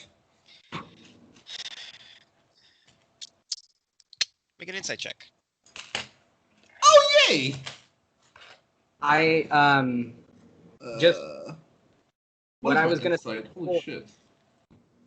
When I get to the edge of the cellar, I'm gonna just fucking shove him in. I'm not gonna drag him down. I'm gonna push him down the fucking stair. Please hold that thought for a second. 15. Oh no. 15. He doesn't look very scared. Maybe panic is better. He like wants out of this situation very badly. Well, there's only one way out, and it's at the edge of a fucking knife, buddy. Let's go. Before he, I apologize, but before you push him down the stairs, Twain's gonna go up to him and be like, "We just trying to." And I'm gonna like look around to make sure everyone's like looking at me. We just want information. We don't want to hurt. And I like look at Sid. I do not want to hurt you. So, I picture this happening like I think Sid is just going. And I think if you wanted to say this, you'd like be like scurrying along after. I think you like jump into his lap and are saying this face to face with him. You say, I don't want to hurt you. And then you have to hop off real quick because Sid just. I'm gonna try and grab the chair as he's like tossing it down. Oh no! I'm gonna fucking take Twang by the back of his shirt and just throw him off into whatever direction is opposite this cellar, and then try to close the doors. I think Sid make athletics. Oh, Sid is athletics. Wang, you can make a dexterity. Can I make acrobatics? Okay, that's fine sure. too. No, acrobatics. Acrobatics, awesome. They're both the same. It doesn't matter. That's a DC 12. 17. Cool. Fuck. Yeah. You like your circus training like kicks in, and you just like do a backflip off this chair and grab it by the legs, keeping it from tipping. Twang, I need to be alone if this is gonna fucking. No, he's scared. I want to talk. I want to ask him. I don't think he wants to get hurt. I don't. We heard enough. I really don't want to get hurt. Are you guys playing good cop, bad cop? Or... Okay, here's what's gonna happen. Twang, you get 3 questions you can ask him, and I'm gonna turn to this guy and I'm say, if you don't answer Twang's questions, you're gonna deal with me, and I'm gonna shove you down this fucking cellar, and we're gonna see how your night turns out. Twang, you get 3 fucking questions. I'm saying this at the top of the cellar, at the back of the thing. I'm saying, Twang, you get 3 fucking questions. If I don't believe his answers, he's going down in this fucking hole, and I'm gonna do this my way, and you're gonna leave. I feel like he's not going to lie. He's scared. You're not gonna lie, are you? You're not gonna lie, buddy, right? I'm not gonna lie. Here. No, you're not gonna lie. I'll tell the truth. answer my little buddy in any question he's got. Okay. All right. That's how this is gonna fucking work. Okay. All right. And Sid gives Twang his 3 questions. It's happening at the top of the stairs. Mm-hmm. Okay. I get like, like you can see Twang and myself. This is happening at the same time. Trying to think of the perfect questions to ask here. Three again. I gotta like,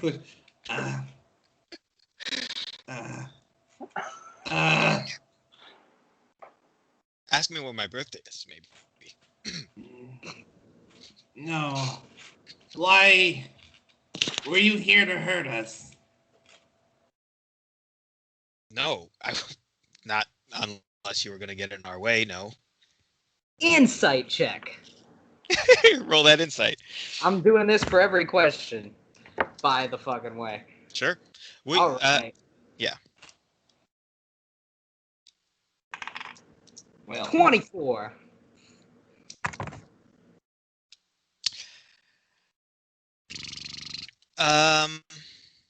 Yeah, you could tell like he didn't want to.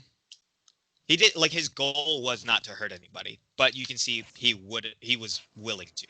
He wasn't looking for a fight, but like he was here to collect some stuff and hurt anybody who got in the way. But his goal was not expressly to hurt people. oh shit. That's a question. I gotta like look at him and be like, Would you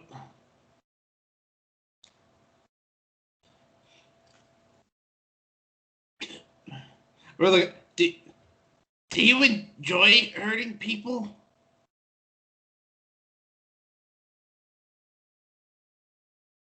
Yeah, sometimes when they deserve it. Yeah. Insight check. Yeah. I'm gonna let your insight check ride. Hell yeah. He's telling the truth. He likes to hurt people, Okay. but like not like he doesn't hurt people just to hurt people. When he says when they deserve it, like from his worldview, is anybody who gets in his way. Okay. you can just see after that last one, especially like, Tony is just very confused. It's like, We don't know his name yet, Twang. Not good question, Reese. Let me handle this. You don't know where What do I know? you don't know where his base is.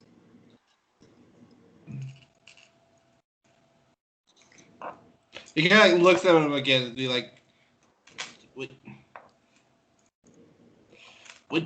would you prefer you dying or your friends?